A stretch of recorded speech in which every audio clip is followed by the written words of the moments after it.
अंदाजे डोंगरी या कार्यक्रमात मी कीर्ती पाटसकर तुम्हा सर्वांचं मनपूर्वक स्वागत करते. आजचे उत्सव मूर्ती या दोघांनाही विनंती करते की त्यांनी मंचावर यावं. खरं तर मंडळी, तुम्ही हॉलमधून आत येत होतात आणि आयोजक कोण आणि पाहुणे कोण हे आपल्याला कळत नव्हतं.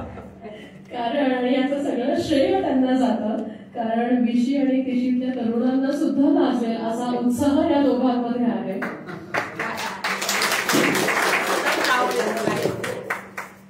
एक गंमत सांगते. परवा मी शिकवताना एक मुलगा गैरहजर होता. बरेच दिवस कन्सिस्टंटली लगातार तो गैरहजर असल्याने परवा जेव्हा तो आला तेव्हा मी त्याला विचारलं, का रे बाबा? म्हणाला, मिस, मी युट्यूबवरती रील्स आणि शॉर्ट्स बघण्यात बिझी होतो, माझ्या आवडत्या विषयाचे होते आणि म्हणून मी तुमचं लेक्चर अटेंड केलं नाही. मला ते ऐकून राग येण्याऐवजी फार खेद वाटला या पिढीचा, की जी पिढी पूर्णपणे डिजिटल जगामध्ये गुंतलेली आहे, व्हर्च्युअल जगात गुंतलेली आहे. बाहेरचा निसर्ग त्यांना दिसत नाही, बाहेरची थंडी त्यांना जाणवत नाही, बाहेरचा पाऊस त्यांना साथ घालत नाही आणि बाहेरचं ऊन त्यांना कणकणत नाही असं आपण म्हणू शकतो. त्या मनाने मी नेहमी माझ्या मुलांनाही सांगते की आमची पिढी फार भाग्यवान होती, कारण आमच्या वेळेस मोबाईल नव्हते.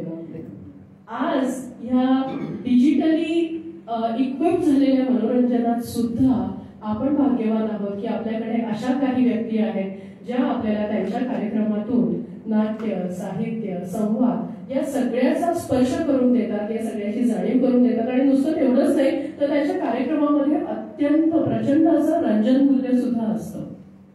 मगाशीच आमचा विषय चालला होता, अनुराधाताई बोलत होत्या की मुंबईत थंडी वाढली आहे, पण या तरुण पिढीच्या लक्षात येतं का फक्त जॅकेट, स्वेटर्स, पुलोवर घातले की मग फॅशन झाली की थंडी असते का? तर अशी गोष्ट आहे की दुर्दैव आहे त्यांचं की त्यांना हे दिसत नाही, त्यांना हे जाणवत नाही. शेक्सपियरची एक कविता आहे की we have no time for, मग त्याच्यामध्ये त्यात असं सगळं लिहिलेलं आहे की याच्यासाठी वेळ नाही, त्याच्यासाठी वेळ नाही.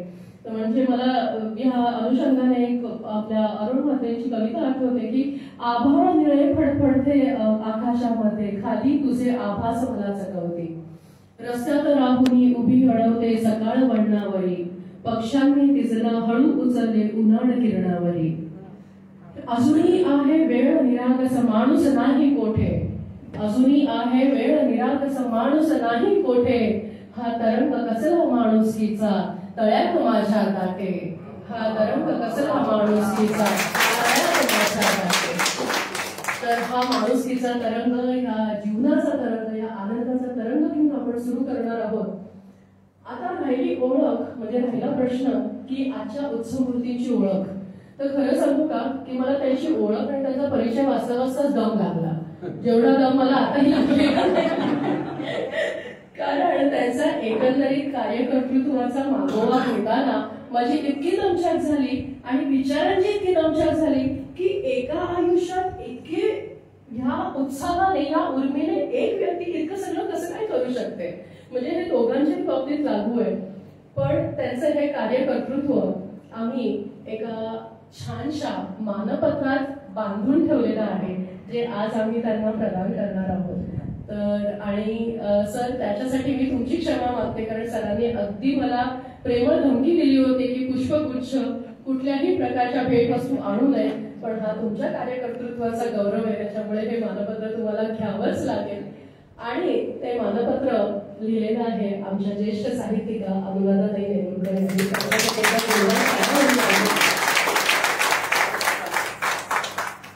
कोकण मराठी साहित्य परिषद, बोरिवली शाखा, माननीय तृप्ती प्रभाकर सरदेसाई. शिक्षण हा आपला पेशा, आवाजाची निसर्गदत्त देणगी मिळाल्याने संगीत शिक्षणाची आपली आवड आपण छंदात जोपासली. गीत तृप्ती हा हिंदी मराठी गीतांचा आणि काव्य तृप्ती हा स्वरचित कवितांचा कार्यक्रम आपण सादर करता. आंतरशालेय स्पर्धांमध्ये नाट्य, नृत्य, अभिनय, कविता अशा अभिव्यक्तीसाठी अनेक पुरस्कारांच्या आपण मानकरी आहात. तसेच पाठ्यपुस्तकावर आधारित नाटिकेसाठी लेखन व सादरीकरणासाठी महापौरांच्या हस्ते आपलं विशेष कौतुक झालं आहे.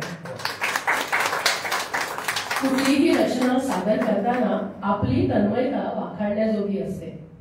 समर्पित भावनेने देत असलेल्या संगीतातील योगदानासाठी आनंदाचे डोली या कार्यक्रमाच्या माध्यमातून कोकण मराठी साहित्य परिषद बोरिवली शाखेतर्फे आपल्याला हे सन्मानपत्र देताना आम्हाला विशेष आनंद होत आहे. आपल्या पुढील वाटचालीसाठी खूप खूप शुभेच्छा.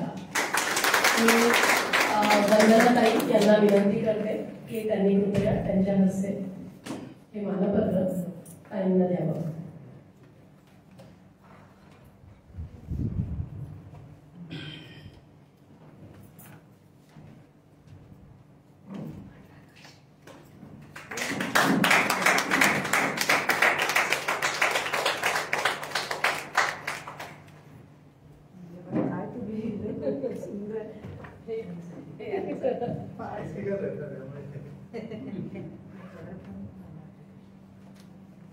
सन्मानपत्र माननीय चंद्रशेखर ठाकूर.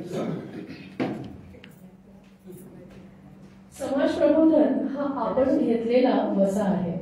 बॉम्बे स्टॉक एक्सचेंज मधील नोकरीचा प्रदीर्घ अनुभव आपण लोकसत्ता, महाराष्ट्र टाइम्स, सकाळ सारख्या मराठी वृत्तपत्रांमध्ये सदर लेखन करून केवळ मराठी माणसांना अर्थसाक्षर करण्यासाठी वापरला. त्यासाठी मराठी वृत्तपत्र लेखक संघाचा 2000 सालचा अर्थवेध पुरस्कारही आपल्याला प्रदान करण्यात आला. सायबर गुन्ह्यांविषयी जागरूकता आणि डिजिटल व्यवहारांची माहिती ही काळाची गरज आहे हे ओळखून सावध तो सुखी आणि भीमरूपी महारुद्रासारख्या प्रबोधनात्मक कार्यक्रमांचे सादरीकरण आपण थेट दूरदर्शन, आकाशवाणीसारखी सहसंवादी माध्यमे ते अनेक सामाजिक, साहित्यिक तसेच ज्येष्ठ नागरिकांशी संबंधित संस्था येथे प्रत्यक्ष किंवा ऑनलाईन स्वरूपात सातत्याने करत असतात. अभिजात सौंदर्य दृष्टीचे वरदान आपल्याला लाभले असल्याने नाटक, चित्रपट, साहित्य, संगीत यातील सौंदर्य स्थळांचा समीक्षात्मक आढावा आपण कलात्मकरित्या सादर करता. निस्पृहपणे सहकार्य करणे हे आपले आणखीन एक स्वभाव वैशिष्ट्य. आपल्यासारख्या बहुआयामी व्यक्तिमत्वाला आनंदाचे डोली या कार्यक्रमाच्या माध्यमातून कोकण मराठी साहित्य परिषद बोरिवली शाखेतर्फे हे सन्मानपत्र देताना आम्हाला विशेष आनंद होत आहे. आपल्या पुढील वाटचालीसाठी खूप शुभेच्छा. अनुराधाताई, तुमच्या हस्ते सर आसोडी उत्सव होती हा चुकून विसरताय सांगण्यासाठी.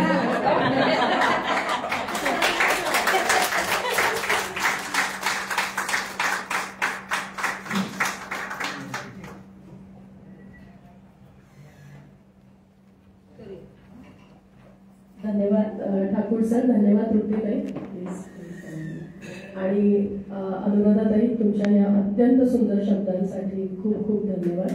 आणि आता फारसा वेळ न घेता मी सरळ माई आपल्या उत्सव मंडळीकडे देते.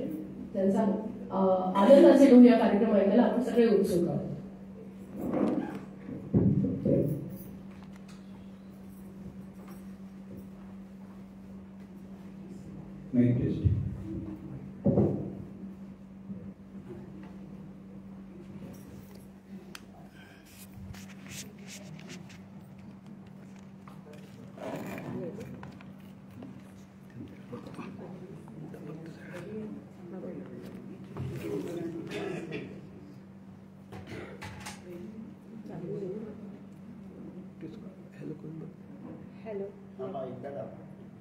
हेलो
ह्या सभागृहाचं वैशिष्ट्य असं आहे की नेहमी जेवढी निमंत्रित असतात ते सगळे येतात. आज शेवटच्या क्षणी 4 जणांचे फोन आले, मी येऊ शकत नाही, तेवढे 4 खुर्च्या रिकाम्या ठेवले.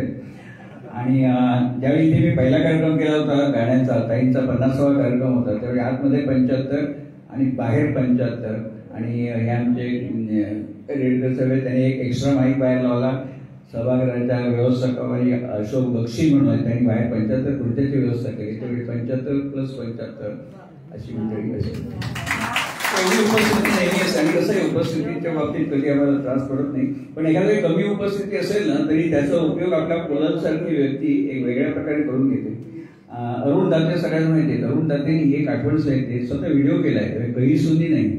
अरुण दाते म्हणाले, मी ज्यावेळी मुंबईत आलो पहिल्यांदा इंदूरहून, त्यावेळी मला कोणी ओळखत नव्हतं, नावही कोणाला माहिती नव्हतं. पण त्यांचा पहिला प्रयोग जो ठेवला होता त्याला अतिशय तुरळक उपस्थिती होती अरुण दातेंच्या, कारण कोणाला माहितीच नव्हती. पण त्यांनी लिहिलंय की व्हिडिओ सांगितलंय की माझं सुदैव असं की माझ्या पहिल्या प्रयोगाला साक्षात पु ल देशपांडे होते. त्यामुळे मी पॅलेडो सुरू व्हायच्या आधी जाऊन त्यांना नमस्कार केला, आपले आशीर्वाद असेल वगैरे.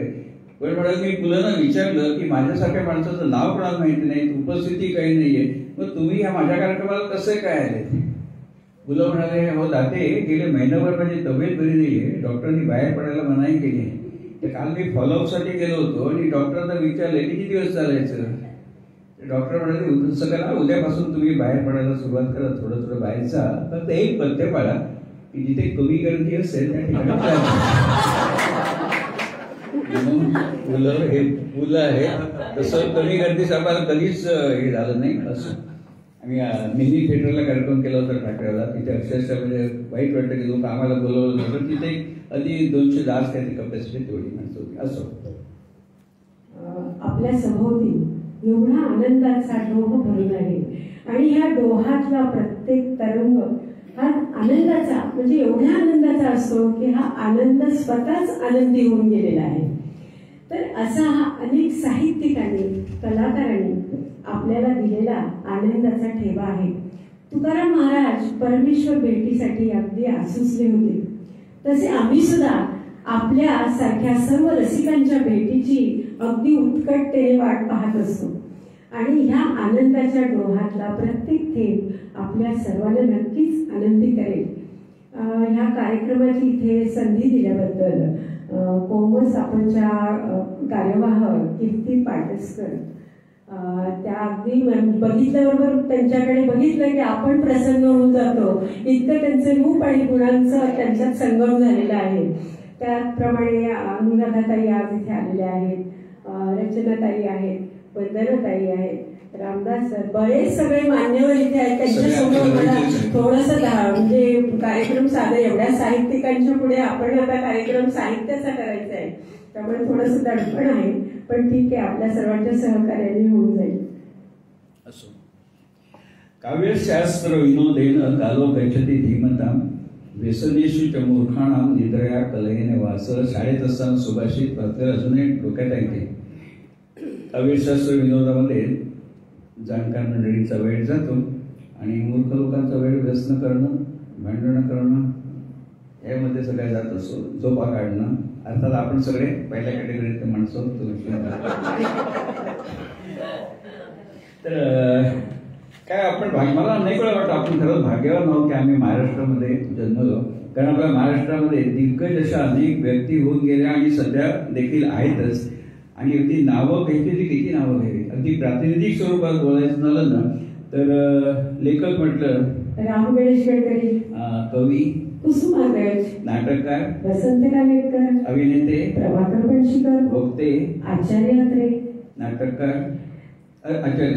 विचारवंत शिवाजीराव भोसले, पुढारी, मधु दंडवते, शास्त्रज्ञ, जयंत नारळीकर, खेळाडू, सुनील गावस्कर, नाट्य निर्माते, मोहन वाघ, चित्रपट निर्माते, राजा परंजपे, गायक, लता मंगेशकर, संगीतकार, श्रीनिवास काळे आणि अशी शेकडो नररत्ने.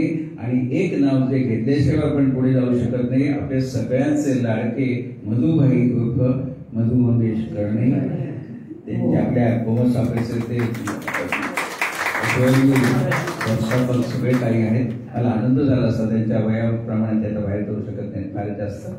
तर मधुबाईचा आशीर्वाद नेहमीच असतो. आणि मी भाग्यवान म्हणजे एकदा मी गोव्याला चाललो होतो ट्रेननी आणि माझ्याच कंपार्टमेंटमध्ये मधुबाई होते. त्यामुळे भरपूर गप्पा मारायला मिळाल्या. एरवी आपल्या ट्रेननी जाताना कधी किती लेट मला त्यावेळी वाटत होतं की ट्रेन आणखी लेट व्हावी, तेवढे जास्त बोलता येईल म्हणून. असो, खरंय. आपल्या प्रतिमेच्या रंगाने आणि कल्पकतेच्या सुराने कलेला नवीन साथ चढवणाऱ्या निवडक कलाकारांच्या मध्ये गदिमा आणि बापूजी म्हणजे सुधीर फडके यांचा समावेश केल्याशिवाय ही यादी पूर्णत्वाला जाणारच नाही. मराठी मनाच्या गाभाऱ्यामध्ये गेली 6 दशकं या त्रिमूर्तींचे शब्दसूर अखंड निनादत आहेत. अवीट गोडीच्या सुरांमध्ये, भावमधुर शब्दांमध्ये आणि मनाला स्पर्शणाऱ्या आविष्कारांमध्ये मराठी रसिक चिंब चिंब भिजत आहे. या कलाकारांनी ऐहिक जगातून जरी एक्झिट घेतली असली आणि त्याला अनेक वर्ष झाली असली तरी त्यांच्या कलाकृतीच्या चांदण्यांची जादू अजिबात कमी झालेली नाही. आपण ज्यावेळी साहित्यिकांच्या बद्दल बोलतो त्यावेळी सगळ्यात प्रथम आपल्या ओठावर नाव येतं ते आपल्या सगळ्यांचे लाडके पु ल अर्थात पु ल देशपांडे. पु ल किती चतुरस्र व्यक्तिमत्व होतं आणि खळखळून हसवणारे असे त्यांचे विनोद आणि जबरदस्त निरीक्षण शक्ती पुलंची. बरोबर म्हणताय. पुलंचं गडगोड आपल्या आयुष्यामध्ये घर करून बसतात आणि अगदी आपल्या आजूबाजूला त्या व्यक्ती वावरतात असं आपल्याला वाटतं. पुलं हे केवळ लेखकच नाही तर ते समाजाचा आरसा होते आणि त्याच्यात पडणारी सर्व चित्र त्यांनी गोड गोजित करून दाखवली आणि आपल्या आयुष्याचे अनेक सुंदर क्षण त्यांनी आपल्या पदरी घातले. त्यामुळे आपलं आयुष्य बहारदार झालं. आणि मला तर असं ईश्वराकडे मागावंसं वाटतं की पुढील पिढ्याही पुलंच्या साहित्याच्या व्यासंगी राहावं एवढं ईश्वराकडे मी नेहमी मागते की त्यांनाही त्यातली गोडी आणि विनोद त्याचं त्यांनाही ते आनंद घेऊ दे. एकदा असं झालं की 1955 मध्ये आकाशवाणीवरती पुलं कार्यक्रम प्रमुख असे होते आणि संचालक पुलंना म्हणाले की 2 ऑक्टोबरला आपल्याला काय कार्यक्रम आपण करूया. 2 ऑक्टोबरला गांधी जयंती असते सगळ्यांना माहिती, तर काय कार्यक्रम आपण करूया. पुलंचे प्रासंगिक विनोद म्हणजे असे असतात पटकन त्यांना सुचतं बोलायला. ते म्हणाले की मला असं वाटतं की गांधीजींना मौन फार प्रिय, त्यामुळे आकाशवाणीने अख्खा दिवस मौन पाळावं, कोणत्याही प्रकारचा कार्यक्रम करू नये. तर असे हे विनोद आणि असं पटकन सुचणं हे पुलंच करू नये. अर्थात त्यांनी कार्यक्रम केला. केंद्र संचालकासकट सगळ्यांना खूप हसू आलं त्याचं. आणि पुलंचं निरीक्षण शक्ती एवढी जबरदस्त ना, त्यांनी एका पुस्तकात लिहिलंय की वर्तमानपत्र उघडलं की गुन्हेगारीच्या बातम्या जास्त दिसतात आणि त्या गुन्हेगारीच्या बातम्यामध्ये ठरलेली नावं असतात. ती नावं म्हणजे बबडू, पाक्या, कन्हाल्या, याकूब वगैरे अशी ती ठरलेली नावं असतात. ते म्हणाले की कधीतरी अशी बातमी तुम्ही दरोडेखोर किंवा चोरीची वाचली आहे का? फॉर एक्झाम्पल गणेश बर्वे, नितीन कुलकर्णी या 2 नामचीन गुंडांनी मध्यरात्री रेल्वेच्या यार्डात प्रवेश करून तिथल्या रखवालदाराचा खून केला आणि रेल्वेच्या वॅगनमधला माल लुटून नेला. अशी बातमी कधीतरी वाटते. मुलं म्हणतात बर्वे, साठे, जोशी, आपटे, ठाकूर, कुलकर्णी ही सगळी सरदेसाई वगैरे ही मंडळी जास्तीत जास्त काय गुन्हा करतील? काय गुन्हा करतील? ऑफिसच्या कामासाठी जर बाहेर पाठवलं तर बसनी जातील आणि टॅक्सीचं भाडं क्लेम करतील. यापेक्षा जास्त गुन्हा त्यांच्या हातनं अजिबात होऊ शकत नाही. किती खरं निरीक्षण आहे त्यांचं म्हणून. आणि त्या उलट गालातल्या गालात हसवणारे विनोद म्हणजे आमचे चिवी जोशी. शाळेत असताना चिवी जोशींचे अनेक धडे असतात, सध्या तर बहुतेक नसावे. चिमणरावांचं चराट हा धडा असायचा पूर्वी. आणि चिमणराव आणि गुंड्याभाऊ ही जोडी चिवी जोशीने अगदी अजरामर करून ठेवली. एकदा काय होतं, गुंड्याभाऊ आजारी पडतात आणि डॉक्टर त्यांना सांगतात की तुम्हाला हाय ब्लड प्रेशर आहे, तुम्ही जिना चढू नका अजिबात. जिना उतरला तरी चालेल पण जिना चढू नका. कसं आहे, चिमणराव आणि गुंड्याभाऊ ही जी मालिका होती ती ब्लॅक अँड व्हाईट टीव्हीच्या जमान्यात होती, पण ती इतकी लोकप्रिय होती की अमराठी माणसं देखील बघत असत. आणि ऑफिसमध्ये चर्चा गुंडे भाऊ आहेत त्यांना म्हणजे ते म्हणता येत नसेल पण त्यांना खूप आवडायची. आणि ताई आता म्हणाला तसं शाळेत असताना धडा होता, मला वाटतं 7वी 8वीत होता. त्याच्यामध्ये डॉक्टर सांगतात गोल चौकोनी चेहरा करून बाहेर जाऊ नका, जिना चढू नका, उतरायला हरकत नाही. तो विनोद कळला नव्हता तेव्हा, कारण जिना चढलाच नाही तर उतरणार कसा. हा विनोद कळेपर्यंत नोकरीला लागलो, तो विनोद कसा कळणार. तसं आणखी आपण नाव मगाशी आपण जी फार प्रातिनिधिक स्वरूपात नावं घेतली. आचार्य अत्रे म्हणजे काय बोलायचं. आचार्य अत्र्यांचं मला 11वीत असताना एक पुस्तक वाचलं होतं, मी कसा झालो. त्यामध्ये आचार्य अत्र्यांनी लिहिलं आहे की सोपं बोलणंही खूप कठीण असतं आणि कठीण बोलणंही खूप सोपं असतं. तसंच सोपं लिहिणंही खूप कठीण असतं आणि कठीण लिहिणं हे खूप सोपं असतं. हे आपण बोलला त्याच्यावरच मला असं वाटतं की या वाक्याचा प्रभाव तुमच्यावरती आहे. कारण शेअर बाजार या विषयावरती लोकसत्तामध्ये तुमचे लेख अतिशय सोप्या भाषेमध्ये लिहिलेले असायचे आणि तुमचे टीव्हीवरचे आणि रेडिओवरचे कार्यक्रम सुद्धा मी ऐकलेले आहेत त्यावेळेला. तर ते अगदी म्हणजे असं वाटायचं की आपण माझघरात बसून गप्पा मारतोय असा तो विषय अर्थशास्त्राचा आणि शेअर बाजाराचा तुम्ही सोप्या भाषेमध्ये एवढा अवघड विषय सगळ्यांना नीट समजावून देत असत. माझं कौतुक बाजूला राहू दे, कारण विषय माझा नाहीये. गोविंदाग्रज यांनी आईची महती एवढ्या छान शब्दामध्ये सांगितली आहे. होय ना, किती साधे सोपे शब्द किती प्रभावी असतात बघा.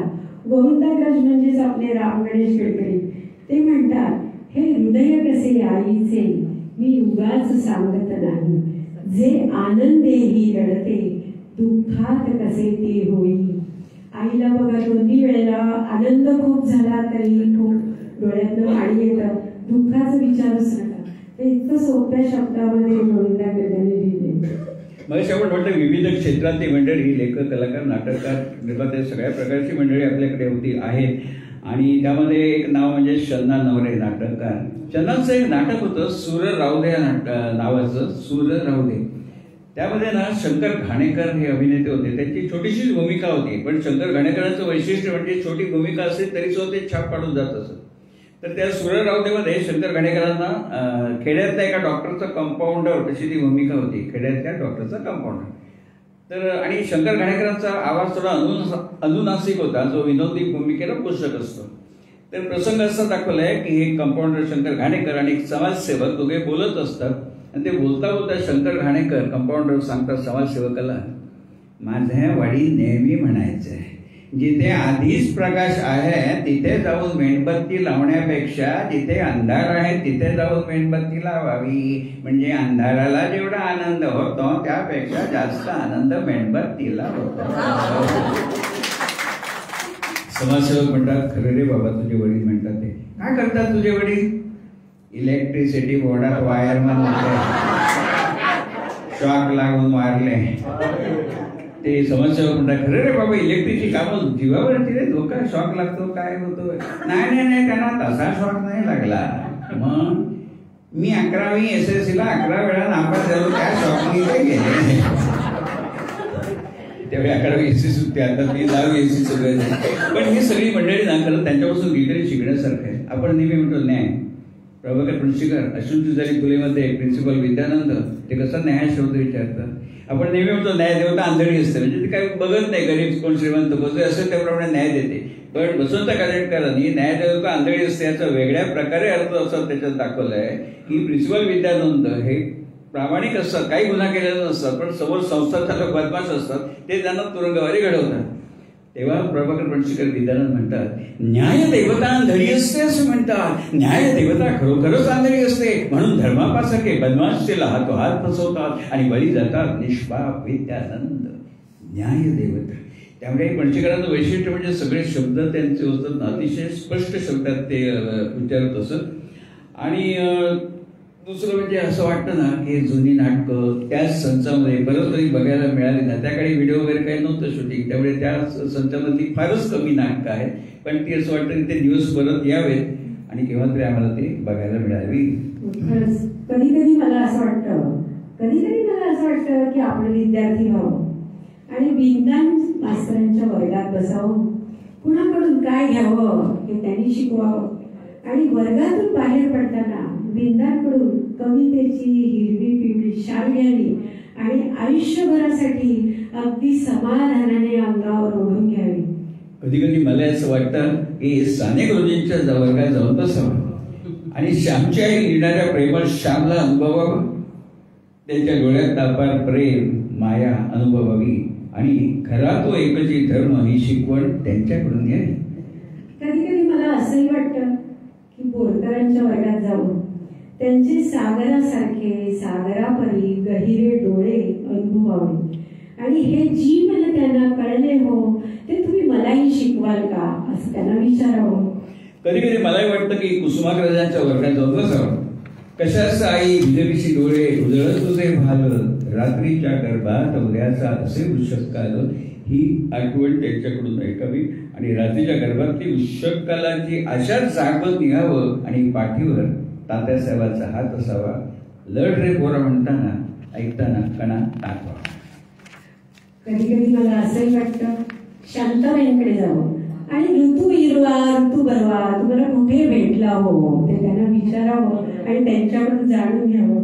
कधी कधी मला असं वाटतं की माझे जीवन गाणे लिहिणाऱ्या पाडगावकरांच्या वर्गात एक चक्कर मारावी आणि त्यांना विचारावं की व्यथा असो आनंद असो तुम्ही गात कसे राहता हो, आनंदाच्या रसात नात कसे राहता आणि त्यांच्या चष्म्याआडच्या मिश्किल पण प्रेमळ डोळ्यात खोल डोकावून बघावं आणि शतता प्रेम करावेचं रहस्य त्यांच्याकडून जाणून घ्यावं. कधी कधी असंही वाटतं बालकवींच्या गावी जावं आणि पाय टाकून जळात बसलेला तो औदुंबर अनुभवावा आणि सुंदरतेच्या सुमनावरचे दव चुंबून घ्यावे आणि आनंदी आनंद गडेच्या झऱ्यात न्हावून निघावं. कधी कधी मला वाटतं की सुरेश भटानं गाठावं आणि चांदण्यात फिरताना त्यांच्याशी संवाद साधावा.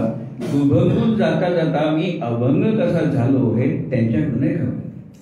कधी कधी असं वाटतं ग्वाल्हेरला भारा तांबे यांच्याकडे जावं, दिवसभर तिथे राहावं, त्यांच्या कवितेतला गोडवा त्यांच्याकडून अनुभवावा, त्यांच्याबरोबर सायंकाळी मावळत्या दिनकराला प्रणाम करावा आणि तिन्ही सांजा परत ऐकावं आणि पुन्हा पुन्हा भेटण्याचं वचन द्यावं. भारत तांबे यांच्या किती सुंदर सुंदर कविता होत्या ना आपण शाळेत असताना, आणि त्यांच्या कितीतरी कवितांची पुढे छान छान गाणी देखील झाली. तर मला वाटतं तृप्तीताई शिक्षिका होत्या, तर भारत तांबे यांच्या कवितांची एक एक ओळ तुम्ही आम्हाला ऐकवा, कारण आपल्याकडे वेळेचं जरा बंधन नाही. एक एक ओळ पुढे अगदी आनंदाने, कारण माझे अतिशय आवडते कवी म्हणजे भारत तांबे. लहानपणापासून त्यांच्या कविता ऐकल्या आणि ती त्यांची गाणी झालेली तीही ऐकली. कळा झाला गेल्या जीवा मला की ईश्वरा ठाव्या, कुणाला काय हो त्याचे, कुणाला काय सांगाव्या. कळा झाला गेल्या जीवा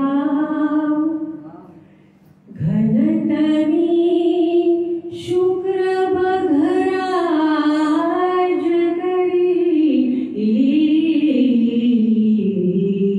रे खिन्न मनाबा बघ जरा तरी घनतरी ते दूध तुझ्या त्या घटातले काधिक गोड वाटेल कळे.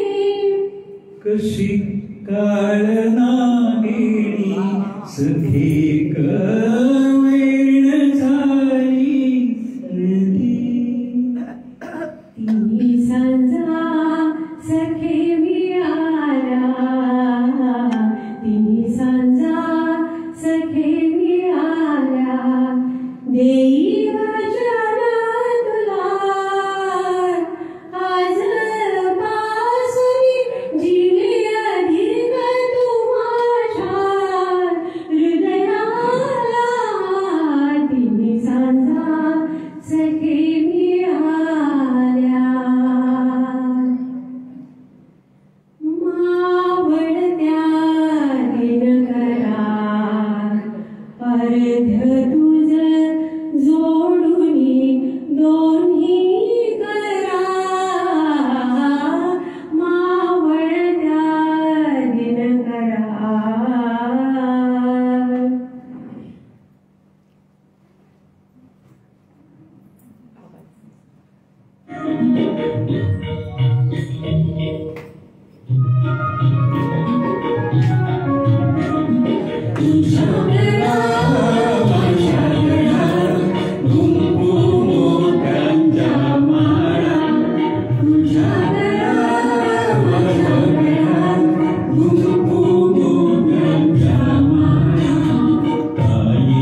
आणि लटक्या भांडणाचं ते लहानपणापासून ऐकलं आणि ते खूप आवडतं सगळ्यांना आपल्याला. कधी कधी मला असं वाटतं की खूप काही वाटतं की कवी आणि कविता यांचं प्रेम हृदयात दाटतं. कवी असतात परमेश्वराचे दूत, घेऊन येतात प्रतिभेचं लेणं. तुमच्या माझ्यासाठी जे असतं नक्षत्रांचं देणं. तुमच्या माझ्यासाठी जे असतं नक्षत्रांचं लेणं. ताई लेखिका आहेत,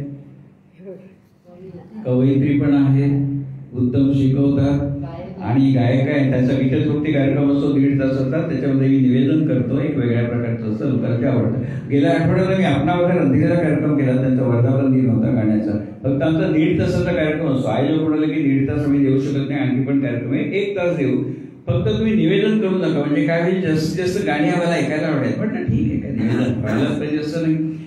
पण झालं कसं, ऑडियन्स मध्ये वडील मंडळी होते की ज्याने आमचे कार्यक्रम बघितले होते. तेवढे अहो तुमचं निवेदन आम्हाला आवडतं, निवेदन नाही. आता त्यांना काय सांगू की आयोजकांनी सांगितलं निवेदन करू नका. मी म्हटलं आयत्या वेळी सुचलो. त्यांना म्हटलं कसं आहे, एकदा मंगेश पाडगावकरांची चारोळी मी ऐकली होती. मंगेश पाडगावकर लिहितात, प्रेम कधी कुणाचं तराजू मध्ये तोलू नये, कुणी गाणं म्हणत असेल तर आपण तिथे बोलू म्हणून बोलत असो.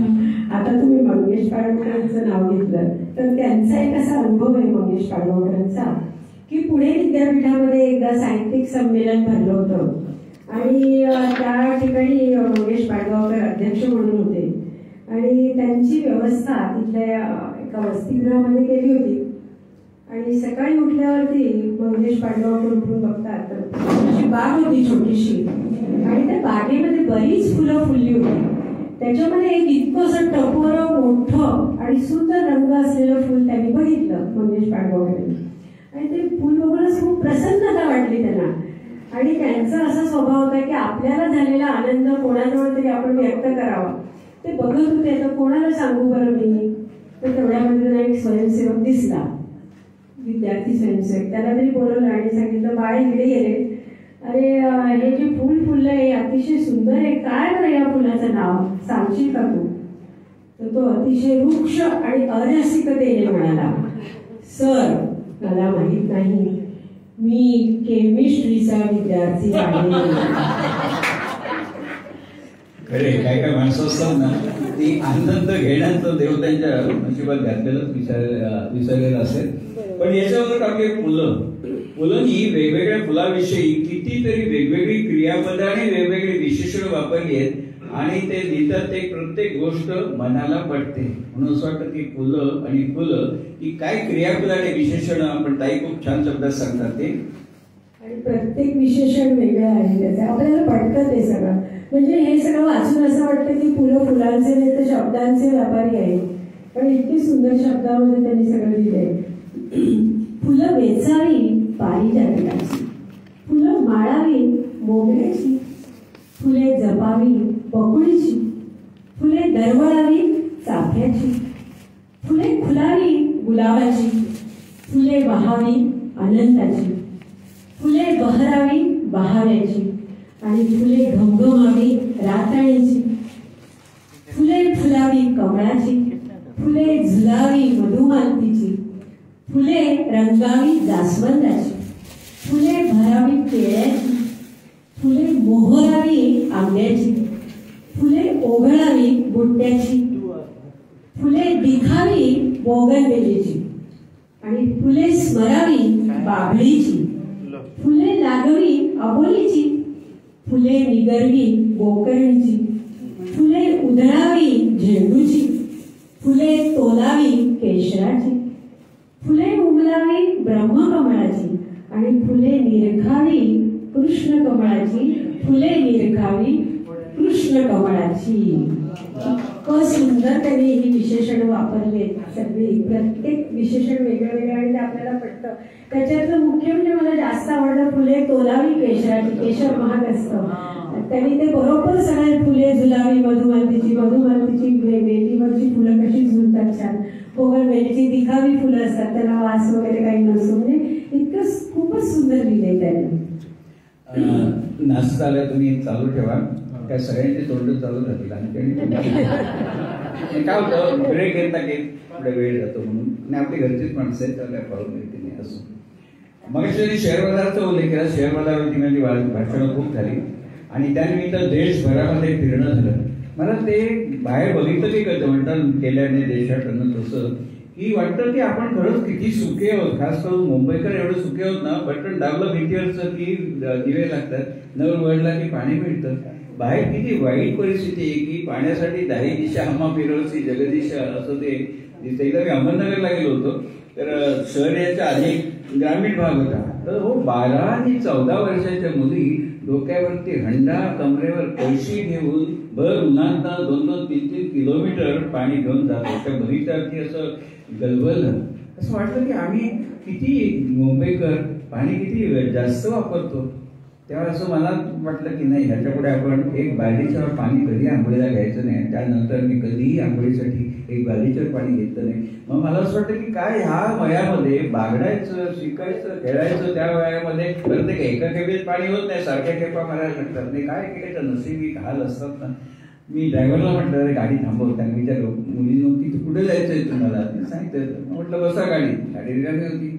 पण नंतर लक्षात आलं की ते हंडे भरलेले, कळशी भरलेली गाडी चालू असताना डसमळतं ना, त्या पाण्याला चमचाभर पाण्याला सुद्धा म्हणतो एवढं लांबून आणलेलं. पण ड्रायव्हरला म्हटलं तू गाडी स्लो चालव, 10च्या स्पीडनी चालव. त्यापर्यंत त्यांनी चालवली. मग त्यांचं ठिकाणावर ते उतरल्या तो मुली.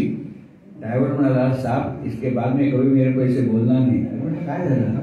तो इतना 2 किलोमीटर 10 गियर में 10 की स्पीड से गाड़ी चला, इंजिन देखो कितना गर्म हो गया. म्हटलं जाऊ दे एकदा बोलता परत. ते कोणाला काय असतं कोणाचं काय असतं. ते एक दिवशी काय झालं, मी ही गोष्ट तृप्तीताईने सांगितली. लगेच रात्रभर त्याच्यावर त्यांचं डोक्यात अस्वस्थ वाटतं, कल्पना स्वागत. लगेच दुसऱ्या दिवशी तृप्तीताईने त्याच्यावर एक कविता केली आणि त्या कवितेचं नाव आहे पाणी पाणी पाणी पाणी. आणि त्या कवितेला एका स्पर्धेमध्ये राज्यस्तरीय प्रथम पुरस्कार मिळाला होता आणि ती आशयन कविता होती. आणि ती कविता मला वाटतं आपण ऐकूया.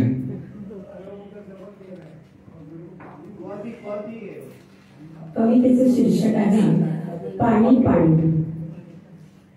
काम होते व्याख्यानाचे दूर खेड्यात दुपारी, रवी किरणांचा गाह भारी उष्णता विखारी, डेरेदार वृक्षाखाली क्षणभर विसावलो, थोडा शीतल गारवा मनोमनी सुधावलो, 2 शाळकरी मुली हंडा कमरे धरून, छोटी कळशी डोईला पाणी नेतसी भरून, चिमुकले 2 हात किती त्यानी थकायचे, वणवण जलासाठी दूरवर चालायचे, दुःख कणव वेदना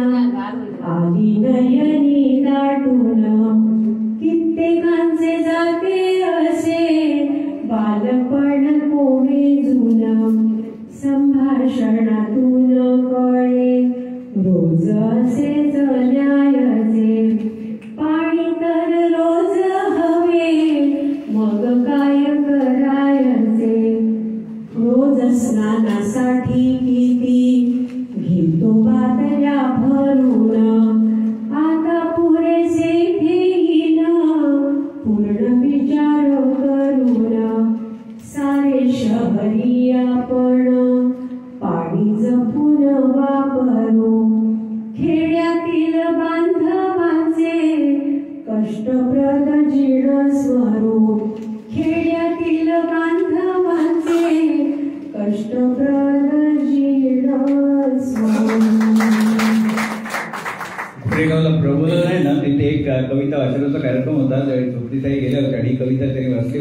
ती ऐकता ऐकता निवेदिका इतक्या त्याच्यामध्ये घडून गेल्या ना की कविता संपली तरी त्या एकदम ब्लँक झाल्या होत्या.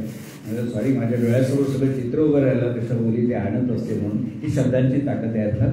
आणि तृप्तीताई सिद्धस्थ कविते येतं, यम प्रास वगैरे सगळं करून कविता करतात. आणि आजपर्यंत तृप्तीताईंनी एकूण 522 कविता लिहिल्या आहेत. आणि त्यापैकी 254 कवितांना त्यांना पुरस्कार मिळाले तरी सन्मानपत्र मिळाले. घरी अशी चवड लागलेली आहे सन्मानपत्रांची. ते पोलिसामध्ये कसे गुन्हे दाखल झाले ना आणि मुकल किती झाली, किती लोकांना शिक्षा झाली ते बघतात. त्याला सक्सेस रेट म्हणतात. 100 गुन्हे आणि 40 शिकले तसं त्याचा सक्सेस रेट 50% जास्त आहे. असो. आणि महाराष्ट्र मंडळ शिकागो तिथे पण त्यांनी कवितांचा कार्यक्रम केला होता 1.5 तासाचा. अर्थात ऑनलाईन होता झूमवरनं. मग अशा म्हणजे अनेक नावं घेतली त्यामध्ये कलाकार वगैरे सगळे आहेत. त्याच्यामध्ये एक नाव दादा कोंडके. तुम्ही दादा कोंडके म्हटल्यावर ते आपल्या डोळ्यासमोर काय येतात, द्व्यर्थी संवाद. पण दादा कोंडके खूप प्रतिभावंत होते. ओळीनी 9 चित्रपट रौप्य महोत्सव झालेला एकमेव निर्माता. हा जागतिक विक्रम आहे. सलग 9 चित्रपट सिल्वर ज्युबिली झालेले. आणि त्यांची विचारवृत्ती पुरी करा ह्या लोकनाट्याचे 2800 प्रयोग झाले. आणि अनेकदा ते बघितलेले. आणि मी स्वतः 8 वेळा बघितला होता. कारण विचारवृत्ती पुरी करा लोकनाट्याचं वैशिष्ट्य म्हणजे प्रत्येक प्रयोग ताजा वाटायचा. कारण दादा कोंडके नजीकच्या काळात घडलेल्या घटनांचा परामर्श घेत असत. ह्या गोष्टीला मी सांगतो 45 पेक्षा जास्त वर्ष झाली. 45 पेक्षा जास्त वर्ष झाली. मी पुण्याला गेलो होतो काही कामाला. आणि टिळक रोडवरनं फिरता फिरता भरतनाट्य मंदिरे बाहेर बोर्ड लागला होता, विचारवृत्ती पुरी करा, रात्री 8:30 वाजता. व मी लगेच तिकीट काढलं. मध्ये वेळ होता, लॉजवर गेलो आणि पुन्हा रात्री आलो बघायला तो प्रयोग. आणि गंमत म्हणजे त्या प्रयोगाला बाळ कोलटकर, नाटककार बाळ कोलटकर आले होते. त्यांना सन्मानपूर्वक पहिल्या रांगेत बसवलं होतं. आणि दादा कोंडकेचं वैशिष्ट्य साहित्य असतं, सगळ्या घटनांचा परामर्श घ्यायचा, त्यात तत्कालीन काय घडलं असेल त्याची दखल घ्यायची. तर पहिल्या रांगेत बाळ कोलटकर बसले होते. आणि ह्या विचारवृत्ती पुरी करामध्ये सुरुवातीला वक म्हणून असतो. त्या वक मध्ये सेनापती आणि प्रधान असे ते दोघे असतात. आणि तो वक कोण सादर करत असतात, दादा कोंडके. आणि त्याच्याबरोबर वसंत सबनीस, लेखक वसंत सबनीस दादा कोंडकेच्या खांद्याला खांदा लावून. ग्रेट होते ते. तर प्रसंग असा होता की राजाचं निधन झालेलं असतं आणि अंत्ययात्रा काढायची असते. आता अंत्ययात्रेला कोणाला बोलवायचं ती यादी काढत असतात ते प्रधान आणि सेनापती दादा कोंडके आणि वसंत सबनीस. ते यादी काढता काढता त्यांचं लक्ष होतं पहिल्या रांगेत बाळ कोलटकर बसले होते, त्याची दखल तर घ्यायला पाहिजे. तर यादी काढतात कोणाला अंत्ययात्रेला बोलवायचं तेव्हा वसंत सबनीस म्हणतात उत्स्फूर्तपणे, अरे हो बाळ कोलटकरांना पण बोलायला पाहिजे. ते समोर बसले बाळ कोलटकरांना पण बोलायला पाहिजे अंत्ययात्रेला. तेव्हा दादा कोंडके म्हणाले नको नको नको. तिथे स्मशानामध्ये डीला डी लावून कविता करत बसतात. डीला डी म्हणजे त्यावेळी त्याचं वाघोळी दुरांची जोडी नाटक खूप चालत होतं. तर तो धागा पकडतो दादा कोंडके, नको ते डीला डी लावून कविता करत बसतील, त्याला का बोलू. वसंत सबनीस म्हणाले दादा तुम्ही थट्टा करताय, पण तुम्ही कराल का अशी एखादी डीला डी लावून कविता. दादा कोंडके हात त्याच्या आईला हत्ता करतो. आणि मी त्या प्रसंगाचा साक्षीदार आहे. 5-7 सेकंद दादा कोंडकेंनी छताकडे बघितलं आणि तिथल्या तिथे कविता केली. ज्यांनी वाहतोय दुरांची जोडी नाटक बघितलं असेल त्यात एक बदल होती. त्याचा जो बाज होता तो बाज तसाच्या तसा राखून दादा कोंडकेंनी तिथल्या तिथे विडंबन कविता तयार केली आणि म्हणून दाखवली. ती अशी होती, सुंदर पोहे पातळ पातळ खमंग तुकडे खोबरे पुष्कळ शेंग कुरमुरे आणि कडाळ या सर्वांनी विविध चवीने असा बनविला चविष्ट चिवडा पडते ज्यावर उडी बांधतो ही चिवड्याची पुडी. असाच काळ्यांचा कंटाळा भरतनाट्यमंदिरात झाला. आणि वसंत बाळ कोलटकर उठून स्टेजवरती गेले आणि दादा कोंडकेंना साष्टांग नमस्कार घातला. एका कलाकाराने दुसऱ्या कलाकाराला दिलेली प्रसन्न दाद होती तसे एक कलाकार. आणि मला अजूनही वाटतं 45 वर्षापूर्वी मोबाईल नव्हते. जर असतो ना खिशात मी त्या सुवर्ण क्षणाचा फोटो काढून घेतला असता, पण त्यावेळी ती सोय नव्हती. पूर्वी मोबाईल लँडलाईन काहीच नव्हतं. आपण पोस्ट कार्डाने एकमेकांची खुशाली कळवायचो, त्याशिवाय पर्यायच नव्हता दुसरा. तर टेलिग्राम कधी करायची वेळ आली तरी कुठेतरी तार तुटलेली असायची, तो पण मार्ग बंद व्हायचा. आणि पत्र मिळायला कधी कधी खूप दिवस लागायचे, 5-6 दिवस, कधी जास्तही दिवस लागायचे. मी तर असं एकदा ऐकलेलं आहे की बारशाचं निमंत्रण वाढदिवसाच्या वेळेला मिळालं. तर असं व्हायचं ते. तर त्यावेळेला लहानपणी शाळेतनं मधल्या सुट्टीतनं मी जेव्हा घरी यायची तेव्हा माझी आई पोस्टमॅनची वाट बघत असलेली दिसायची. पण ती वेळ असायची त्याची सगळीकडे पत्र नेऊन द्यायची. तर ते मी बघायचे आणि आईची उत्सुकता अशी असायची की मामाचं पत्र येते का, आपल्या भावाचं येते का, आईचं येते का, बहिणीचं येते का. आणि मग ते पत्र आलं की ते पत्र वाचन व्हायचं, त्याचं पारायण व्हायचं किती वेळा तरी सामूहिक वाचलं जायचं ते पत्र. आणि त्या पत्रामध्ये मजकूर इतकं भरलेलं असायचं, पूर्ण पत्र भरलेलं की खाली मोठ्याला नमस्कार, लहानांना आशीर्वाद द्यायला जागा पण नसायची, मोन असं लिहिलेलं असायचं टिंब काढून. तर तेही मला आठवतं. आता आपण पत्राचा जमाना तर गेलाच, आता पत्र कोणाला कोणीही लिहित नाही. आता मुख्य म्हणजे आपण फोनवर बोलतो, फोनवर संपर्क साधतो, मोबाईलमुळे सगळं सोपं झालेलं आहे. पण असं वाटतं की पत्रामध्ये जी आत्मीयता आणि जिव्हाळा होता तो ह्या मोबाईलवरच्या संप्रेषणामध्ये किंवा फोनवरून आपण संभाषण करतो त्याच्यामध्ये नाही. आता मोबाईलमुळे सगळं सुलभ झालेलं आहे, जलद झालेलं आहे. पण कधी कधी काय होतं, ह्या मोबाईलचा इतका अतिरेक होतो. आता त्यावरती मी एक विडंबन कविता लिहिली होती, पण ती मी नाही सादर करणार, सर सादर करतील. तर विडंबन कविता लिहायच्या आधी इथे सगळे भरपूर कवीच बसलेले आहेत. एखादं भावगीत प्रसिद्ध किंवा चित्रपट गीत प्रसिद्ध असेल त्याच्यावरच विडंबन कविता लिहायची, म्हणजे पटकन सगळ्यांना ती म्हणता येते. तर अवघाची संसार या चित्रपटामध्ये एक गाणं होतं लोकप्रिय गीत, तर त्याच्यावरती मी विडंबन काढून दिलं मोबाईलचं. तर मोबाईलचं वेड असं नाव दिलं त्याला. आता ज्याच्याकडे मोबाईल असतो, मोबाईल आपल्या सर्वांचा असतो, पण ज्याच्या हातामध्ये मोबाईल असतो तो मात्र माणूस कुणाचाच नसतो, फक्त त्या मोबाईलचा असतो. आपल्यालाही सर्वांना याचा अनुभव येत असेलच. तर विडंबन कविता सर मोबाईलचं वेड चालेल. ताई आता म्हणाल्या की पत्रामध्ये जो जिव्हाळा होता तो मोबाईलमध्ये नाही, तसं या मानपत्रामध्ये जो जिव्हाळा आहे ना तो पाकिटामध्ये किती नाही.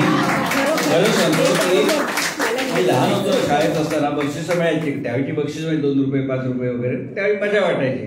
माझी बहीण सांगे, अरे त्या 5 रुपयाला मजा नाही रे, प्रशस्तीपत्रक मिळालं पाहिजे. म्हणजे ते कागद घेऊन काय करायचं, म्हणजे ते कायम राहतं. त्यावेळी अक्कल नव्हती, पण आता ते पटतं की अशी प्रशस्ती तुम्ही सन्मानपत्र देताना करत. आणि छान. तर अवघाची संसार चित्रपटामधलं जे गाणं सगळ्यांना प्रसिद्ध आहे, जे वेड मजला लागले, त्यावरती ताईंनी छान बोललं. त्यामध्ये राजाभाऊ गोसावी आणि शरद तळवलकरांच्या भूमिका होत्या. मूळ गाणं असे, जे वेड मजला लागले तुझला इथे लागेल का, माझ्या मनीची ही व्यथा कोणी तुला सांगेल का. जे वेड तुझला लागले आता कधी संपेल का, जे वेड तुझला लागले आता कधी संपेल का, माझ्या मनीची ही व्यथा कधी सांग तुझ समजेल का, जे वेड तुझला लागले. जागेपणी हातात तो ध्यानी मनी अन स्वप्नी तो, किती गुंतला तू त्या सवे अस्वस्थता उमगेल का, जे वेड तुझला लागले.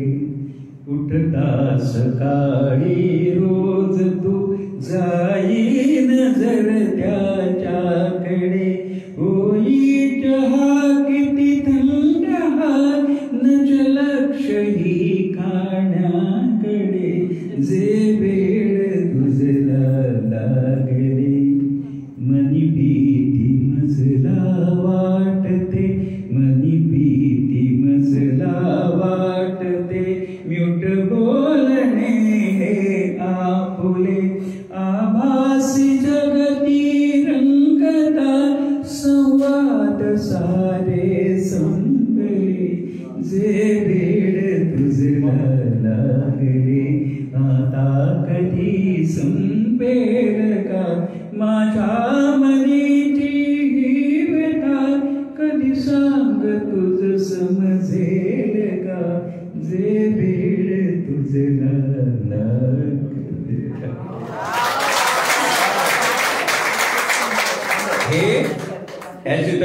प्रसंग असा आहे की शरद तळवलकर आणि राजाभाऊ गोसावी हे दोघे तरुण असतात, लग्न झालेलं नसतं, भाड्याच्या खोलीत राहत असतात. एक दिवशी घरमालक सांगतो उद्यापासून खोली रिकामी करायची, 2 महिन्याचं भाडं थकलंय म्हणून. त्यांच्यापुढे प्रश्न उभा राहतो, तर करायचं काय?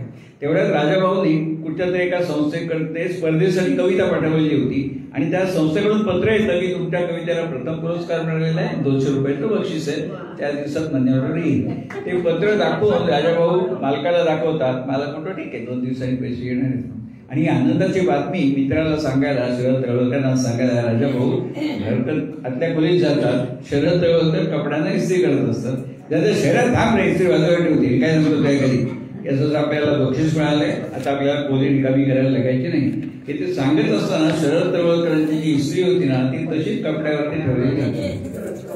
आता मला सांगा, ज्यावेळी चित्रीकरण झालं त्यावेळी नक्की इस्त्री गरज नसणार, ती गरज केली होती.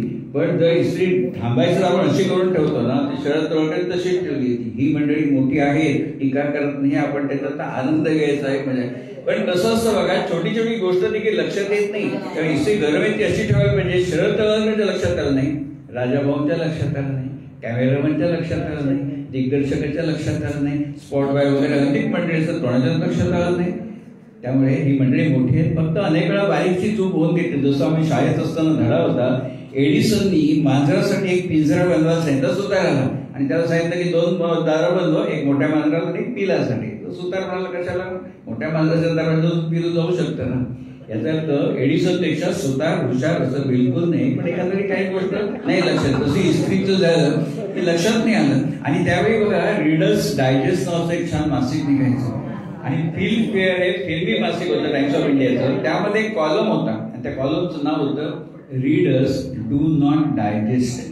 त्यामध्ये हे आलेलं होतं. म्हणजे असं अनवधानाने चुका असतात त्याच्यात आलेलं होतं. जसं चित्रीकरण चालू असतं, दाखवतात की हिरो हिरोईन मद्रासला गेले, त्याच्या गार्डनमध्ये गाणी म्हणतात आणि बाजूने BSTची बस जाते. म्हणजे ते चित्रीकरण मोबाईल अशा गोष्टी त्यामध्ये लिहित जाते. मी फिल्मफेअर फक्त तेवढ्यासाठी बघत असते, असं काय मजा म्हणून. त्यामुळे ह्या काही टीकेचा विषय नाही, पण होत असतो.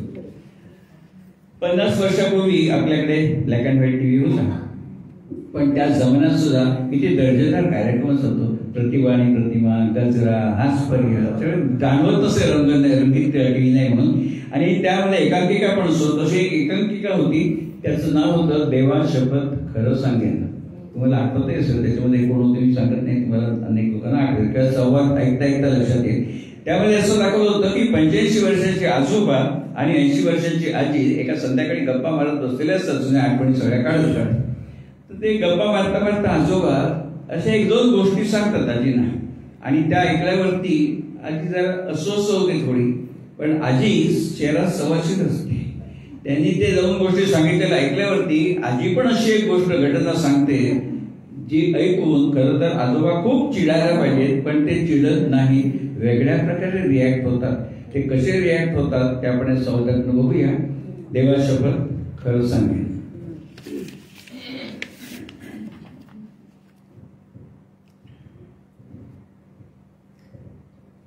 अहो, स्वेटर घातलात का? बाहेर थंडी किती आहे. स्वेटर नाही घातला, वाघाचं कातडं घातलंय. अगो बाई, वागो बाका. माझी आई मला नेहमी म्हणायची, पार्वती तुझा नवरा अगदी शेळी सारखा गरीब आहे हो. म्हणून काय तुझी आई? तिला मरून 25 वर्ष झाली हो. आपल्याच घरी आली होती आणि एकाएकी एवढा ताप भरला. दुसऱ्या दिवशी घरी निघून गेली. त्या दुखण्यातनं ती उठलीच नाही हो कधी. परत आपल्या घरी काही ती आली नाही. तुला एक सांगू का पार्वती, तुला धक्का बसेल. असं कर, तू बीपीची गोळी घे. कशाला? सकाळी घेतलीये मी ठीक आहे.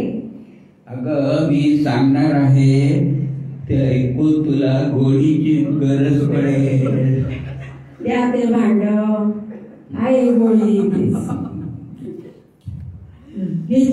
सांगा आता काय सांग. तुला आठवतं ना, तुझी आई आपल्याकडे राहायला आली होती आणि एका रात्री ती जेवण झाल्यावर ओटीवर जाऊन झोपाळ्यावर बसली.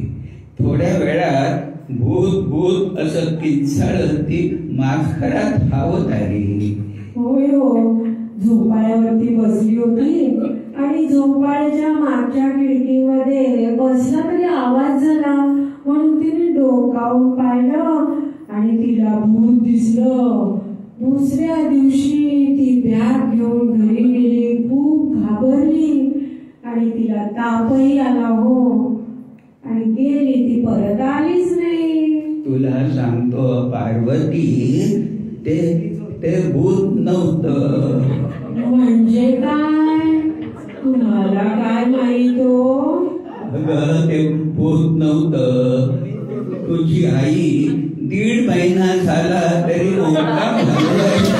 चिन्ह नव्हती, म्हणून मीच ती युक्ती कसली युक्ती केली?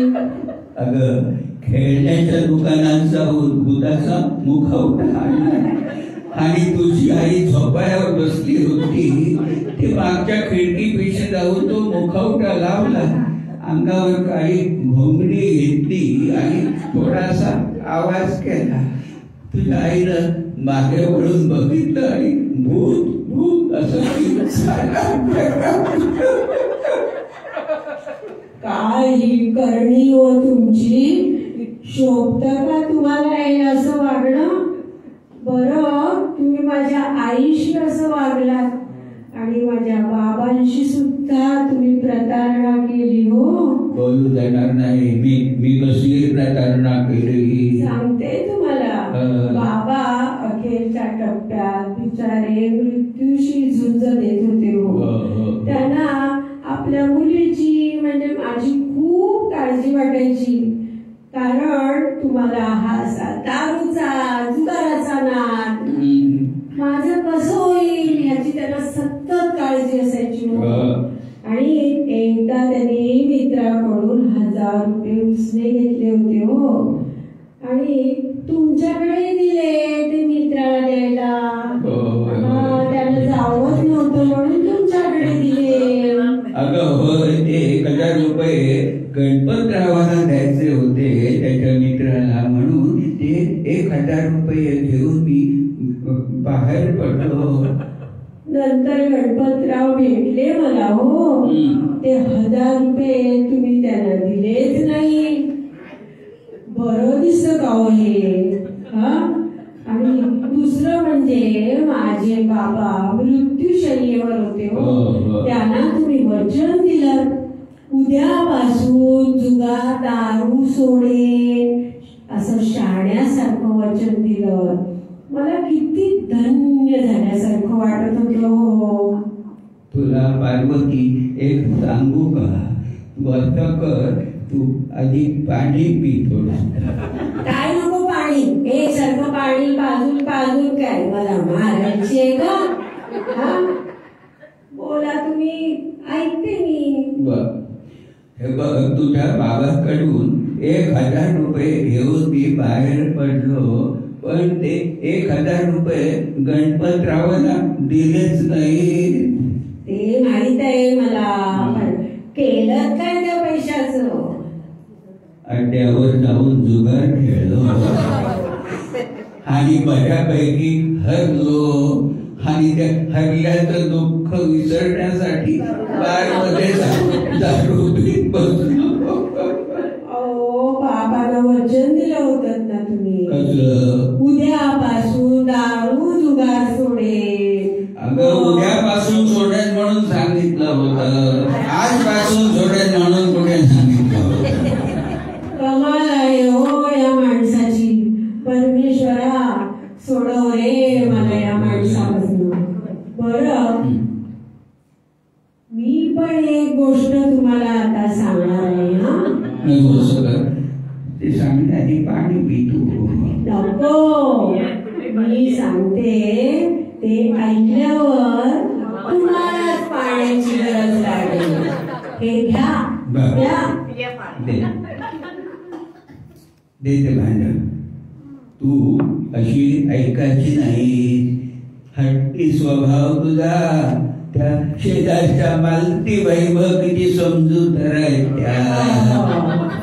सकाळी उठल्यापासून त्या मेरीचं नाव नुसतं दातात अडकत असतो तुमच्या.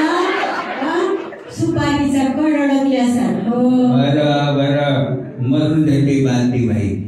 तू काय सांगणार होतीस ते तू अधिक सांग. सांगते. आठवतं का तुम्हाला काय? आपण लग्नात एकमेकांना हार घातले आणि त्याच क्षणी तुमची आत्या बेशुद्ध पडली. बरोबर. माझी आत्या खूप दमली होती. माझ्या लग्नात त्यांनी खूप दगदग केली होती आणि म्हणून ती दमली होती. पण माझ्या बाबांनी तिच्या तोंडावर बरं का पाणी मारलं आणि मग ती शुद्धीत आली. पण त्यानंतर पार्वती माझी आत्या आपल्या घरी तिचं येणं जाणं खूपच कमी झालं नाही का? नाही हो, आत्या थकली म्हणून बेशुद्ध नाही पडली. ती का बेशुद्ध पडली हे मला माहित आहे. काय कारण होतं? का बेशुद्ध पडली ती? सांगते. ते पाणी प्या आधी. आज लागू तुझ्या पाण्याला. आधी काय त्या सांगते ऐका. मी अशी दिसायला बेताची. काय म्हणाली? मी अशी दिसायला बेताची. बरोबर. तेवढं बरोबर ऐकायला येतं तुम्हाला. बरोबर. तर मी काय म्हणत होते? तू म्हणत होतीस की तू अशी दिसायला बेताची.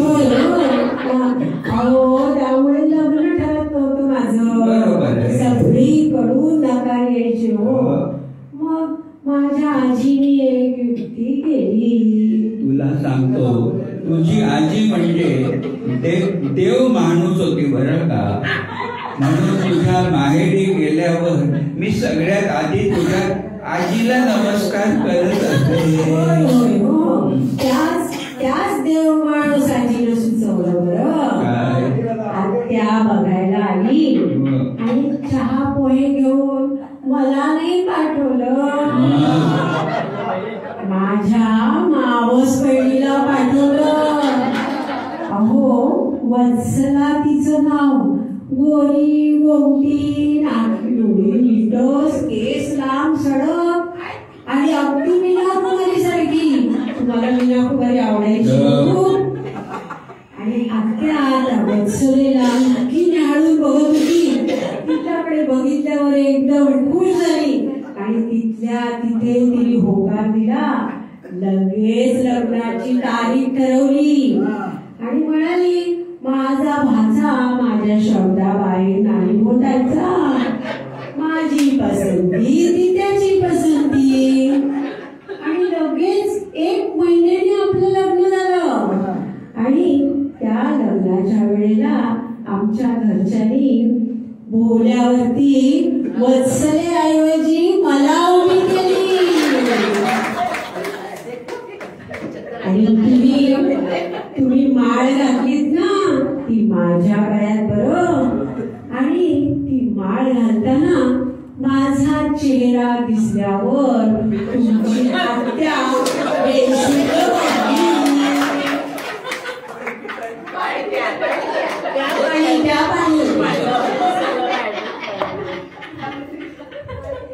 मला सांग विठ्ठला सध्या कुठे असते? धन्य आहे ग बाई. परमेश्वरा सोडव मला या माणसापासून. सोडव रे बाबा. बघितलं ना तुम्ही आता या वयात पण बघा आता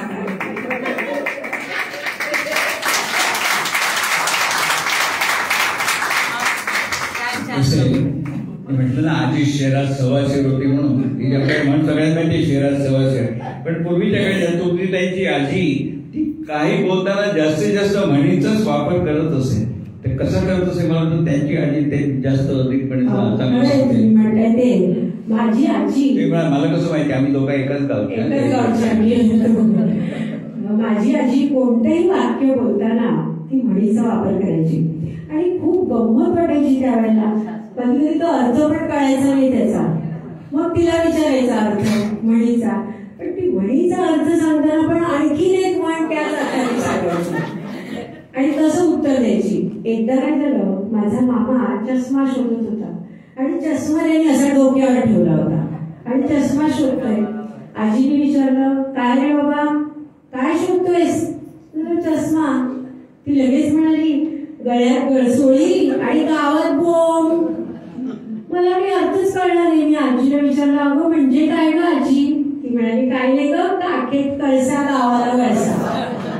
आताही त्या म्हणी आठवल्या की खूप हसू येतं आणि आजीची आठवण सुद्धा येते. तर अशीच एक म्हणी वापरणारी शिक्षिका तिच्या मुलाशी म्हणीच्या भाषेमध्येच बोलत असे आणि ती कशी बोलत असे ते आपण ऐकूया नाट्यछटीच्या रूपामध्ये. नाट्यछटीचं नाव आहे तुम्हाला म्हणून सांगते. बघा, बाकी कोणाला नाही सांगणार, फक्त तुम्हाला. आता मुलगा आणि ती आई त्यांचा संवाद चाललाय. आत्ता अभ्यासाला बसतोस? अरे रात्र झाली, दिवस गेला उठा रेटी, रात्र होता कापूसवेची. अरे सर्वच विषयाचा अभ्यास राहिला. अरे काय हे, एक विषय पूर्ण कर, नाही तर आहेच एक ना धड भाराभर चिंध्या. अरे किती वेळा सांगायचं तुला, पण म्हणतात ना, नळी फुंकली सोनारे, इकडून तिकडे गेले वारे. अहो, या सगळ्या लोकांना असं वाटतं की आई शिक्षिका आहे म्हणजे मुलगा खांड तशी माती असेल. अहो, पण कशात काय आणि फाटक्यात काय हो? अरे तुला नेहमी सांगते, अरे काय आडत असेल तर मला विचार ना, पण तुझा आपला नन्नाचा पाडा. आणि तुम्हाला एक सांगू का, कोणाची मदत म्हणून नाही हो, सासूबाईला काही सांगायला जावं तर त्या इतका अडचणीचा पाडा वाजतात की भीक नको पण कुत्रावं अशी गत होती. आणि आमचे धाकटे धीर येडा बनून पेढा खाणारे जाऊबाई काय त्यांच्यासारख्याच खाली मोडली पाताळ मोडली. आजचीच तुम्हाला गोष्ट सांगते हो.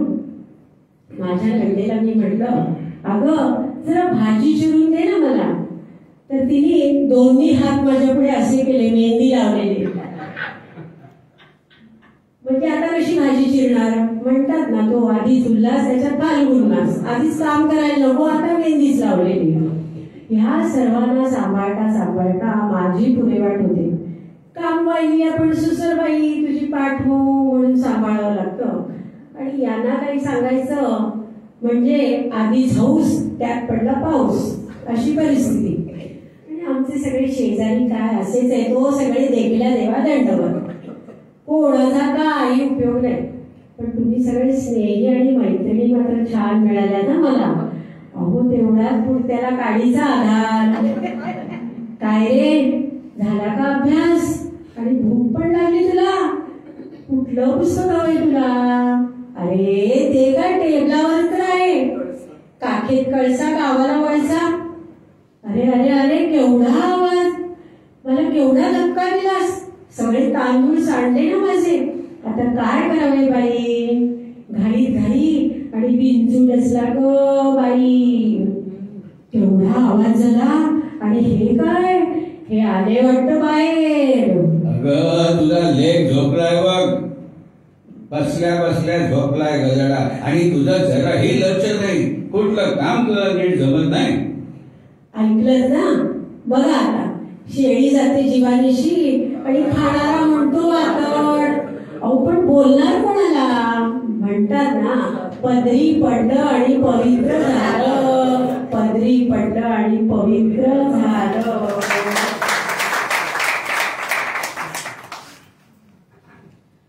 आता मी तुम्हाला एक प्रश्न विचारते की आपले सर्व कार्यक्रम म्हणजे मनोरंजनाचा असू दे किंवा कुठल्याही शेअर बाजाराचा कुठलाही कार्यक्रम, आर्थिक विषयाचा असू दे, तर ते 90 मिनिटाचे असतात. तर ही कालमर्यादा तुम्ही ठरवलेली आहे. तर याचं काय बरं वैशिष्ट्य? कारण मुंबईत आता आपण मध्यंतरी एक कार्यक्रम केला तेव्हा प्रेक्षकांनी विचारलं की तुमचे कार्यक्रम 90 मिनिटाचे असं का लिहिलेलं असतं, म्हणजे त्याचं कारण काय? तर हे आपल्या पण सर्वांना तुम्ही जरा सांगा, आम्हा सर्वांनाच याचं कारण आहे. एक पार्श्वभूमी आहे. 2001 साली मी पहिलं व्याख्यान केलं शेअर बाजारावरती आणि ते बॉम्बे स्टॉक एक्सचेंजमध्ये गेलो होतो आणि त्या व्याख्यानासाठी कोण आले होते? शहीद हेमंत करकरे, सन 2001. त्यावेळी ते इकॉनॉमिक ऑफेन्सेस विंग, आर्थिक गुन्हे विभागाचे प्रमुख होते आणि त्यांच्याबरोबर 65 ऑफिसर्स होते त्यांच्या विभागाचे. ते का आले होते? तिथपासून ना गुन्हे व्हायला सुरुवात झाली होती शेअर बाजाराविषयी. तर करकरे साहेब म्हणाले, आम्हाला गुन्हेगार आमच्याकडे येतात, लोक तक्रार घेतात, आम्हाला शेअर बाजाराची कार्यपद्धती माहिती पाहिजे ना, तर आम्ही गुन्ह्याचा तपास करणार. तर आम्हाला लोकांना तुम्ही सांगा सगळं काय. आमचे साहेब म्हणाले, ठाकूर तू व्याख्यान देत. त्यांना स्लाईड शो वगैरे बनवले होते. मी फक्त सुरू व्हायच्या आधी मी करकरे साहेबांना विचारलं की हे व्याख्यानासाठी तुम्ही मला किती वेळ देणार आहात. मी त्याप्रमाणे मला भाषणाची तयारी, स्लाईडची संख्या एकंदर ऍडजस्ट करायला बरं पडेल. तर करकरे साहेबांना विचारलं, मी किती वेळ बोलू शकतो, तुम्ही मला किती वेळ देणार आहात. करकरे साहेब म्हणाले, ठाकूर तुम्ही इतकी मिनिटं, अमुक इतकी मिनिटं बोला, असं काहीही तुमच्यावर आमचं बंधन नाही. मी जरा खुश झालो. म्हटलं आता विस्ताराने सविस्तर सगळा विषय शिकवते. म्हणजे तुम्ही अमुक इतकी मिनिटं बोला, असं तुमच्यावर आमचं काही बंधन नाही. तुम्ही हवा तेवढा वेळ बोलू शकता. फक्त आम्ही इथे जे 70 लोक आलो होत ना, ते फक्त 90 मिनिटं इथे बसणार. तेव्हापासून बोध घेतला की अशा व्याख्यानासाठी 90 मिनिटं हा आदर्श वेळ आहे. आणि दुसरं म्हणजे पोलीस युनिफॉर्मच्या बाहेर चांगले विनोद देखील करू शकता. आता तुम्ही देशभरामध्ये तर हजारो व्याख्यानं दिलेली आहेत आणि या व्याख्यानाच्या दरम्यान पण काहीतरी गमती जमती अशा झाल्याच असतील, तर त्याच्यातला एखादा प्रसंग ऐकायला नक्कीच सगळ्यांना आवडेल. खूप असे प्रसंग घडलेत ना. मी आता एक लिहायला घेते हळूहळू, स्मृतींची चाळता पाणी म्हणून कधी उजवी बरोबर झाले, पण मनात सगळं डोक्यात आहे काय, फक्त ते टॉपिक लिहून घेते जेव्हा कधी होईल त्यावेळी. कसं तर कसं झालं, एकदा कोल्हापूरला माझा कार्यक्रम होता. दसरा चौकात राजर्षी शाहू सभागृह आहे आणि सकाळ दैनिकाने तो प्रोग्राम आयोजित केला होता आणि बँक ऑफ इंडिया हे प्रायोजक होते. आमचे किरण तालुके आले ते बँक ऑफ इंडिया, त्यांचे सहकारी वसंत नेने वगैरे. तर ते बँक ऑफ इंडिया प्रायोजक होतं आणि सकाळचा कार्यक्रम असा म्हणजे सकाळ दैनिकाचा त्यांनी भरपूर प्रसिद्धी केली होती. त्यामुळे 15 मिनिटं असतानाच कार्यक्रमाला लोक भराभर आली. सगळ्या खुर्च्या भरल्या. मग सकाळनी विनंती केली सगळ्यांना, जरा खुर्च्या पुढे पुढे सरकून घ्या. म्हणजे मागची रांग आणि भिंत याच्यामध्ये लोक उभे होते. 100-125 लोक तसे उभे होते. तरी देखील लोक येत होते. असं दार अशी रचना होती. मग या दाराने लोक येत होते, आईच्या पुढच्या याच्यामध्ये उभे राहिले होते. तुम्हाला सांगतो रेल्वेच्या सेकंड क्लासमध्ये जशी गर्दी असते ना, आता लोक मागे उभे, इथे सगळे उभे होते. सेकंड क्लास एवढी गर्दी होती. आणि मी आता कार्यक्रम सुरू करायचं, पण प्रायोजक यायला पाहिजे बँक ऑफ इंडिया, आणि त्यांनी सगळं खर्च केलेला, ते येऊन ना 10 मिनिटं बोलणार. तर म्हणून मी गॅलरीत जाऊन उभा राहिलो, हॉलच्या बाहेर बघत होतो बँकेची गाडी कधी येते. खाली गाडी दिसली, म्हटलं आता येतील वरती, 2 मिनिटं सुरू होईल. म्हणून मी दरवाज्यात आत यायला निघालो. अशी सगळीकडे इतकी रेल्वेसारखी गर्दी मी येऊच शकत नव्हतो. स्त्री पुरुष सगळ्या प्रकारचे ऑडियन्स होते. त्या शेअर बाजारला पूर्वी शेअर बाजार स्त्रिया फारशा येत नसत, आता नंतर तरी आलं. इतकी गर्दी होती सगळी. तुम्ही त्या महिला होत्या, म्हटलं ताई जरा मला आज जाऊ दे ना. तुम्हाला सांगतो त्या महिला माझ्या अंगावर एवढ्या फेकसल्या, आतमध्ये उभं राहायला जागा नाही. आतमध्ये काय बोल मी त्यांना म्हटलं ताई तुम्हाला हे सांगू का, जोपर्यंत मी आज जाते ना तोपर्यंत कार्यक्रम नाही होऊ शकत. कारण काय ते कळलंच नाही. मग सगळं जागा करून दिली आणि मी गेलो, पोडियमवर गेलो, हातात माईक घेतला. त्यांनी ज्यावेळी बघितला त्यावेळी मला हमखास खात्री होती, त्यांचा चेहरा पाहिजे तेवढा नमस्कार केला. सॉरी आता ताई मला बिलकुल राग आला नाहीये. मी आनंद त्यात एन्जॉय करायच्या गोष्टीनं. तुम्हाला काय माहिती, मी काय अमिताभ बच्चन नाही गाण्यावर काय कळतच नव्हतं मला. पण तो एक प्रसंग असा. आणि नंतर सगळं छान झालं. पण नंतर कार्यक्रम संपल्यावरती भेटल्यामुळे हो म्हटलं सॉरी काय नाही, मजा आली. तसंच काय काय गोष्टी आपण गृहीत धरलेलं असतं. जसं पूर्वी प्राण साहेब म्हणजे गेलं ते गृहीत धरलेलं होतं. आणि मनोज कुमार टेकर चित्रपटामध्ये त्यांनी मग प्राण साहेबांना वेगळी भूमिका दिली उपकार चित्रपटामध्ये. तसं रत्नाकर मतकरी म्हटलं ना की गूढ कथा वगैरे ते आपल्या डोळ्यासमोर येते. पण रत्नाकरी मतकरींनी एक छानपैकी कविता लिहिली, नेहमीपेक्षा वेगळी अशी गूढ कथा वगैरे नाहीये.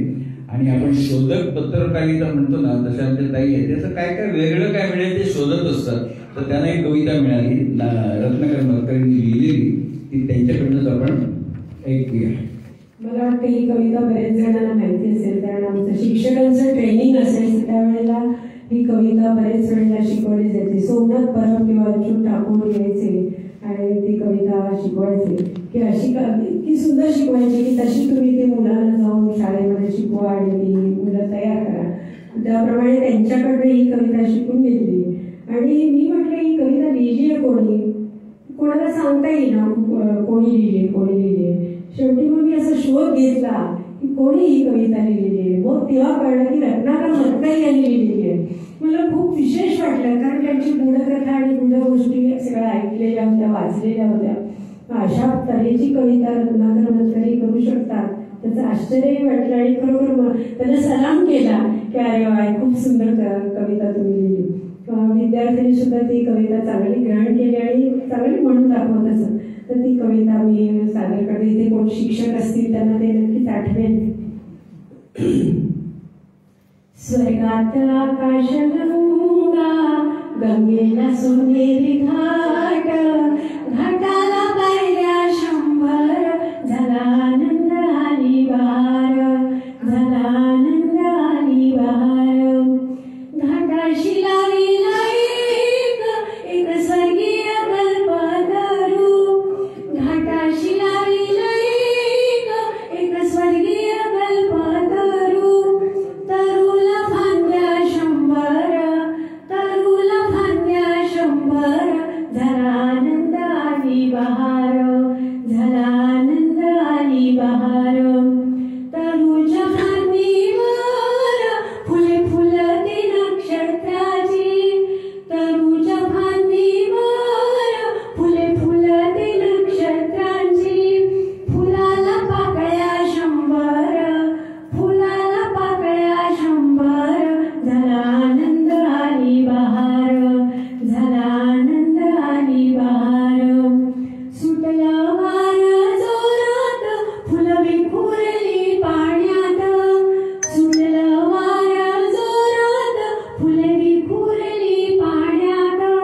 तरंग उठले 100, तरंग उठले 100, झाला आनंद आली बहार, झाला आनंद आली बहार. गंगेला आला पूर, अहो पुराचं पाणी चढलं, गंगेला आला पूर, अहो पुराचं पाणी चढलं.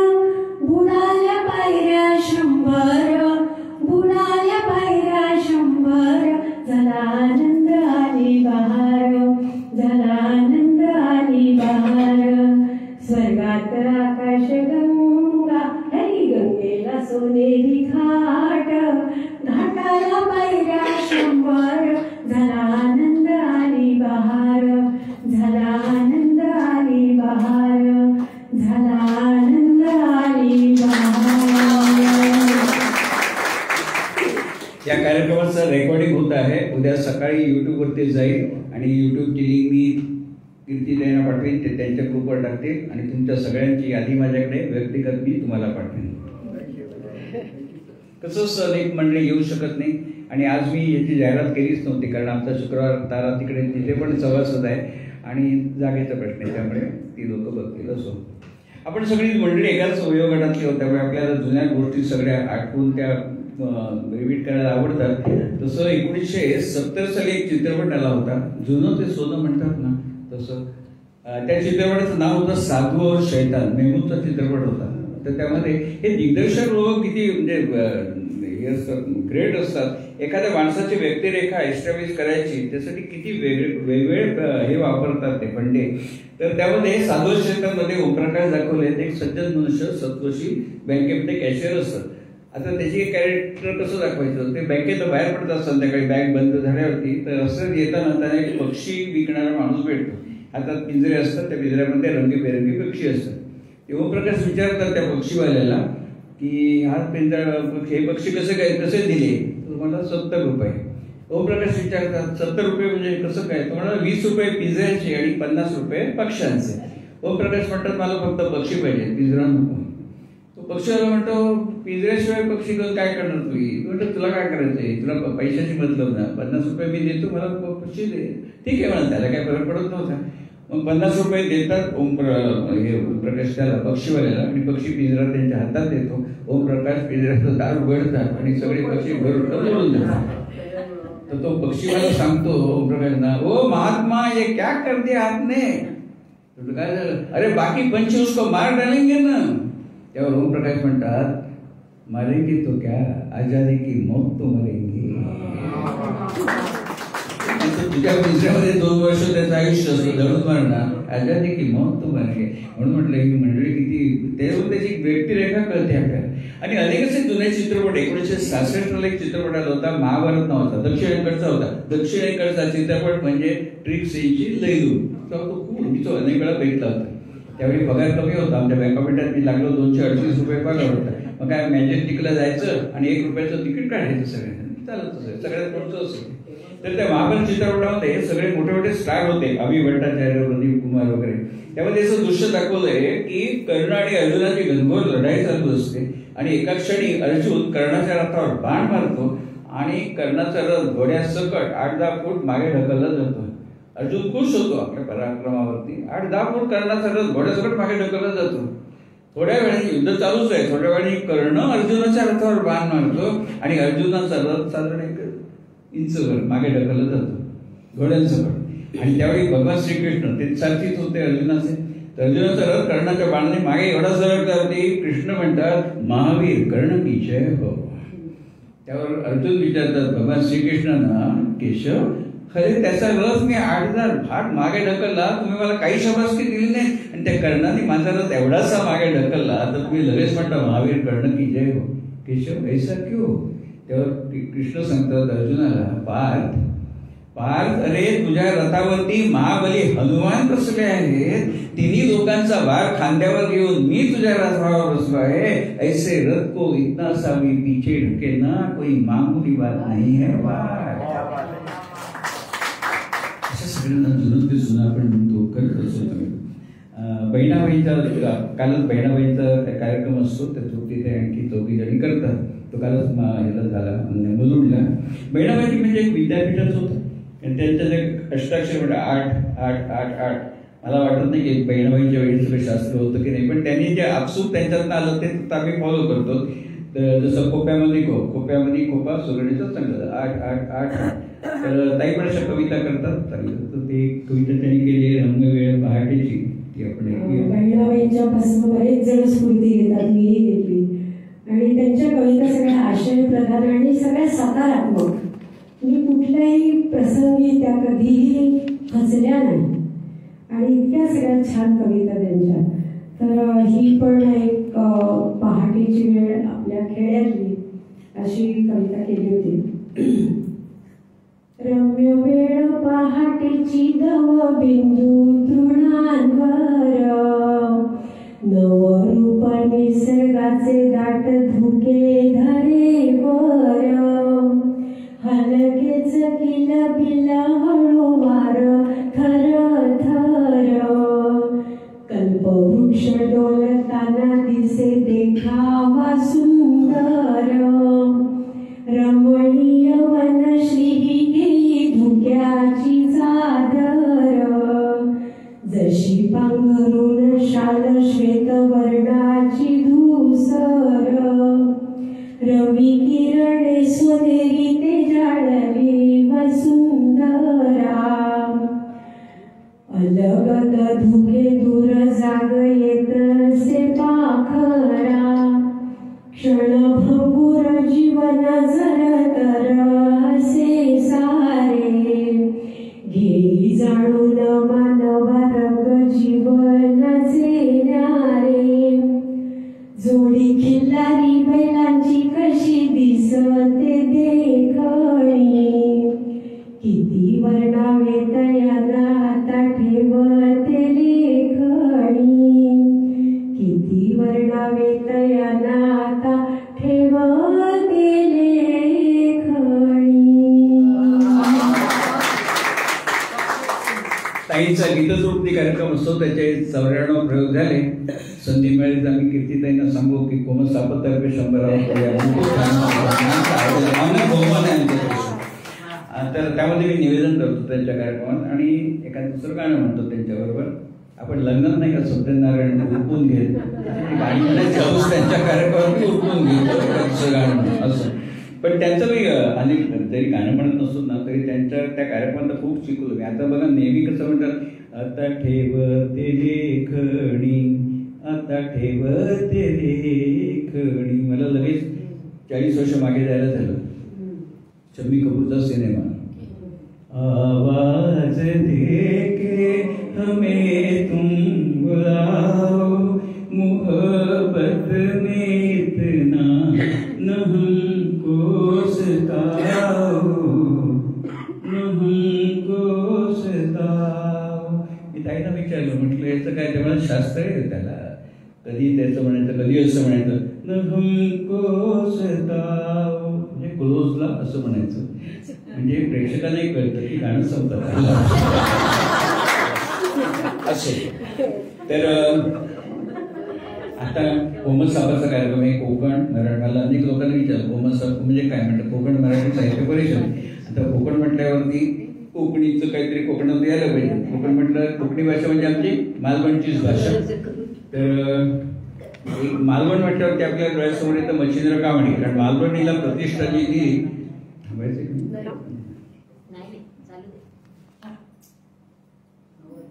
हा, तर मालवणी म्हटल्यावरती डोळ्यासमोर येतं मच्छिंद्र कामणी. कारण मालवणीला प्रतिष्ठा मच्छिंद्र कामणी मिळून दिली. आता आम्ही ऑफिसमध्ये बँकेमध्ये वगैरे उजळ मात्याने एकमेकांची लंचटाईममध्ये मालवणी लोक बोलायला लागली. ती केवळ त्यांची पूर्वी ना हसतच मालवणी चपला कधी कॅरेक्टर राहणारे मालवणात नाल वगैरे असं म्हणून आता मालवणीला त्यांनी प्रतिष्ठा प्राप्त करून दिली. तर तसे आमचे मच्छिंद्र कामणी त्यांचं एक नाटक होतं पांडवो इलोरे इलो.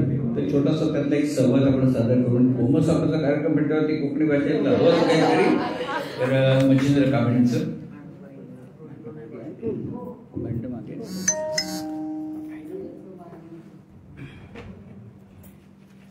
नमस्कार.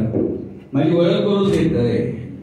मी तात्या भागवजी सावंत, रिटायर्ड जमादार, मुंबई महानगरपालिका पाणी खाते. मुंबईत रवायचं ठिकाण रंगारी बदकचा डिलाइट रोड दोरपर्यंत, मुंबई नंबर 13. गुळगाव मुक्काम पोस्ट मालवण पेटेवाडी जिल्हा सिंधुदुर्ग. मालवण ते मुंबई एसटीचा तिकीट 438 रुपये 50 पैसे. एवढी ओळख पुढे झाली. हे सर मी चौकात जाणार होतं. मी माझं पोरगं शिरी, आमची सूनबाय आणि आमचं कमिशनर. कमिशनर म्हणतात त्यांच्या चेहऱ्यावर प्रश्नचिन्ह दिसो. कमिशनर म्हणजे आमची बायको. ते नटसम्राट नाटकात नाही त्याची ती सरकार होती ना, तो एकसारखं म्हणा सरकार आमची कमिशनर. आता तुमका सांगतोय की माणूस रिटायर्ड झालो ना की घरात त्याला किती किंमत असतात सगळ्यांना माहिती आहे.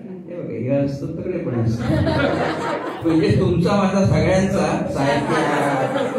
हो, एक कोप चाय मिळायची पंचायत होता. नटसम्राट कसं सारखं म्हणा, कोणी घर देता का घर, कोणी घर देता का घर, तसा माका सारख्या म्हणत राहायचं लागता. कोणी चाय देतात काय गो माका चाय होईया गो, माका एक कोप चाय मिळाल काय गो, माका चाय होईया गो, माका चाय होईया गो. एक सारखे 4 ढोसी बसतास. सकाळपासून 8 चाय झाले. अख्खी लिप्टन कंपनी घशात घालूची हा की काय. अशा डायबिटीस होतलो. कमिशनर तुमचा आवाज किती कमावलेलो आहे ना. म्हशी सारखो बाहेर असताना म्हशी राखूचा काम मीच करत होते. काय देव असतात. आता सासरी गेल्यावर रेडो राखते. काय बोलला नाही आणि तुम्ही काय ऐकला. कामावर जायत होते ता बरा होता. आता एकसारखे मित्रांग बोलीत राहतात, चाय डोशीत राहतात. मित्रांग बोलीत राहतात, चाय डोशीत राहतात. मित्रांग बोलीत राहतात आणि चाय डोशीत राहतात. अगो एवढ्या मोठ्या कपा की नका एवढी चाय घेऊन गेलस. ते माझ्या पिंडावर शिपडूसाठी काय.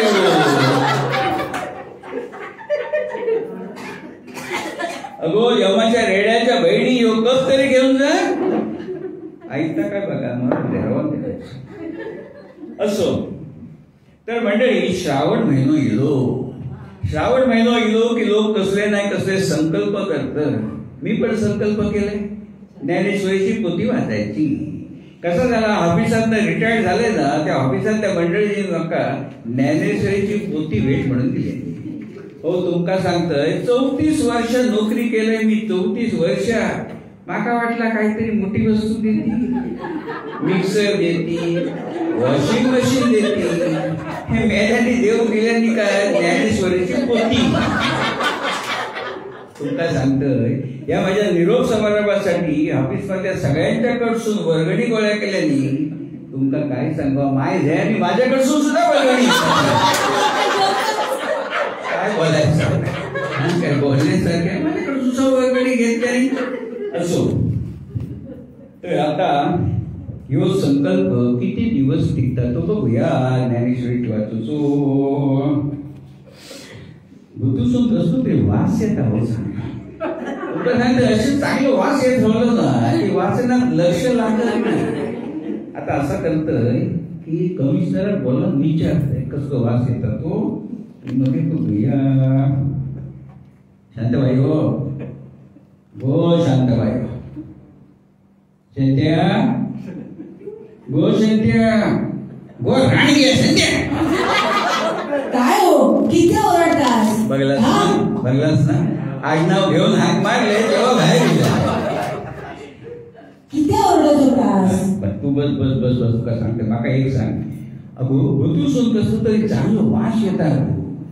आज भाजी कसली करत? सुरणाची. सुरणाची शिरा पडो तुझ्या तोंडावरती. तुला किती वेळा सांगलंय गो श्रावण महिन्यात सुरणाची भाजी करू नको म्हणून. किती करू नको? किती म्हणजे अगो सुरणाची पोळी चावताना मटणाच्या पोळी चावण्यासारखे वाटत. ची प्रवा आणि काय वाचता का? वाचा. वाचते वाचते वाचते. तू ऐकव बसा तेवढा पुण्य पदरात पडतात. ऐकताय? वाचा काय? वाचते वाचते वाचा. वाचते. हे बघ तू वाचा. आता मध्ये मध्ये बोला नको. मी मध्ये मध्ये बोलते. काय मंजूर आवाज माय मालवणी लता मंगेशकर. मेला काय लाजता बघा, काय लाजता बघा. अगो लाजायचा होता त्या वयात, कधी लाजलंच नाही. तेव्हा ते लाजला असत का श्रीका 3-4 भावंडात असतील. काय वाचता तो देवाचा वाचते माझे बाय वाचते. पार्थ म्हणे केशवा देवादिदेवा आता झडकरी रथ पेलावा. उचलो निमध्ये स्थिर करावा दोन्ही दळा. कमिशनर याचा अर्थ तुमका समजावून सांग. कशा याचा अर्थ माका डाऊट नाही असं वाटलं काय तुमका? कमिशनर याचा अर्थ तुमका ठाव कसा मागे सांगा बरं. सांगते ऐका ऐका. कृष्ण अर्जुनक म्हणता, ऐकताय ना? कृष्ण अर्जुनक म्हणता, हे अर्जुना झडले तुझे हात ते योरथ चल आणि दोन्ही हाताने दळून हाड. दळा म्हणजे दळून हाड, दळा म्हणजे दळून हाड. समजला? माझे बाय कमिशनर तुमची हुशारी बघून ज्ञानेश्वर बाहुलीचो रेडो तुमच्या पायावर याला जोडता अर्थ सांगता बाहेर कामावर पडलेली तुमका काय सचार बसून जा. माझ्या आयुष्यात पहिल्यांदाच नका घालायला. आज काय 4 पानं सुद्धा वाचून होती असं वाटत नाही. आता उद्या सुरुवात करूया आपलं. तर शेत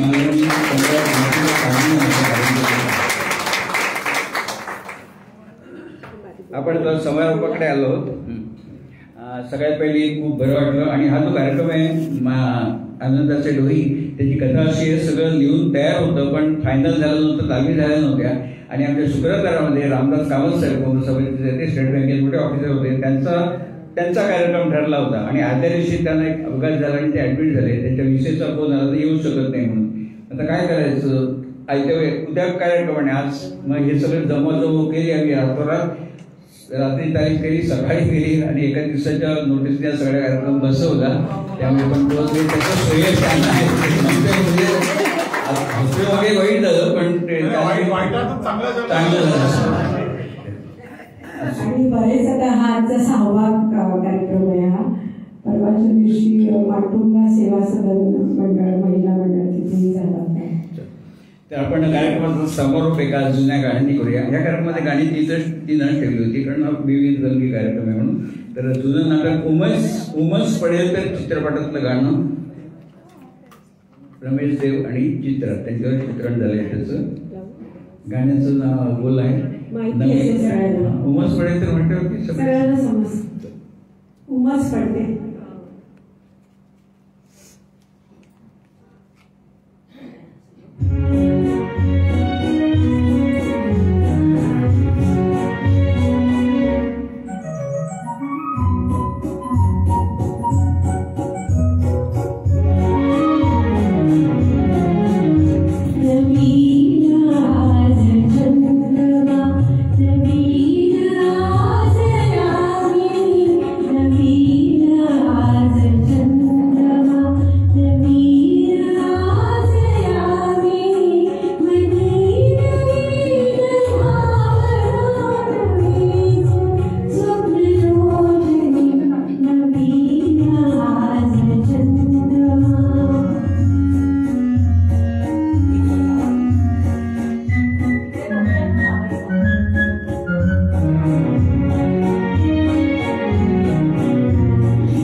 एकच मिनिट बघ.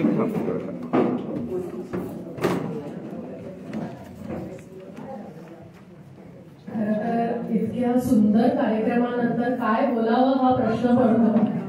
ठाकूर सर आणि तृप्तीताई, तुमच्या कार्यक्रमाच्या शीर्षकाप्रमाणेच तुम्ही आम्हाला तुमच्या आनंदाच्या डोहात डुंबवलेला आहे. त्याच्यासाठी तुमच्या दोघांचे मनपूर्वक आभार.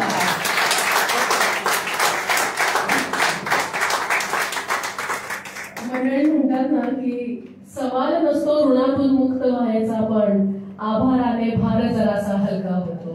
त्याच्यामुळे एक छोटीशी फॉर्मॅलिटी म्हणा किंवा औपचारिकता म्हणा की आभार, तुम्ही आमचेच आहात आणि आम्हाला अभिमान आहे की तुमच्यासारखे सदस्य कोमचापा बोरिवली शाखेला जोडले गेलेले आहेत. त्याच्यामुळे तुम्हाला दोघांचेही खूप खूप आभार. दादा इथे कंटिन्युअस म्युझिक याच्यावर होते आणि इतकं सुरेल आणि इतकं छान, त्यांनी कुठेही फंबल नाही, कुठेही काही मध्ये अडकलंय, डिस्करेक्ट झालंय असं नाही. त्याच्यामुळे तुमचे सुद्धा खूप खूप आभार. काम कसं काय करू शकता असा प्रश्न माझ्या प्रत्येक कार्यक्रमात ते असतात आणि त्यांचं वैशिष्ट्य म्हणजे सांगितलेल्या वेळेवर ते कधी येत नाहीत, वेळेच्या आधी येतात, उशिरा तर कधीच नाही. दुसरं वाक्य महत्वाचं आहे. त्याच्यानंतर मला आभार मानायला आवडतील अर्थातच रेल नगर ह्या असोसिएशनचे, कारण ज्यांनी आपल्याला हा हॉल देऊ केला, बाकी सगळी व्यवस्था देऊ केली. हे इथे जे दादा आहेत ज्यांनी आपल्याला चहा पान आणि त्याची सोय उपलब्ध करून दिली. आणि सगळ्यात महत्वाचं म्हणजे तुमच्यासारखा रसिक वर्ग जो आम्हाला या कार्यक्रमासाठी लाभला आहे. तर तुम्ही असेच येत राहा, आमच्याशी जोडले राहा आणि आपण म्हणजे आम्हाला तुमच्याकडनं स्फूर्ती मिळेल, प्रेरणा मिळेल अजून छान छान कार्यक्रम द्यायची आणि करायची. जाता जाता एवढंच म्हणेन की तुम्ही इतकं नॉस्टॅल्जिया, आम्हाला इतकं नॉस्टॅल्जिक केलंय की काय सांगू तुम्हाला. म्हणजे तुम्ही जे जे काही संदर्भ देत होतात, माझा जन्मही तेव्हा झाला नव्हता, पण तरी सुद्धा तो काळ माझ्या समोर असा उभा केला हो तुम्ही. बाबांकडनं ऐकलेल्या गोष्टी वगैरे माझ्या लक्षात येत होत्या की जुने सिनेमे म्हणा किंवा कृष्णनवल सिनेमे वगैरे वगैरे, तर अत्यंत सुंदर. म्हणजे मी स्वतःच इतकी नॉस्टॅल्जिक झाले, तर तुम्ही सगळे किती झाला असाल.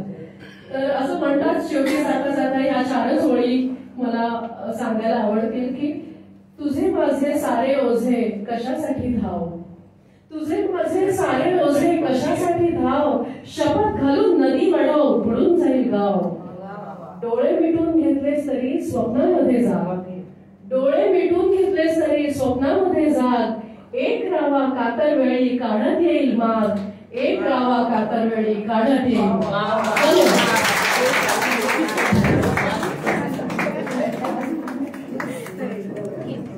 माझा फोटो काढा सर, माझा फोटो. धन्यवाद.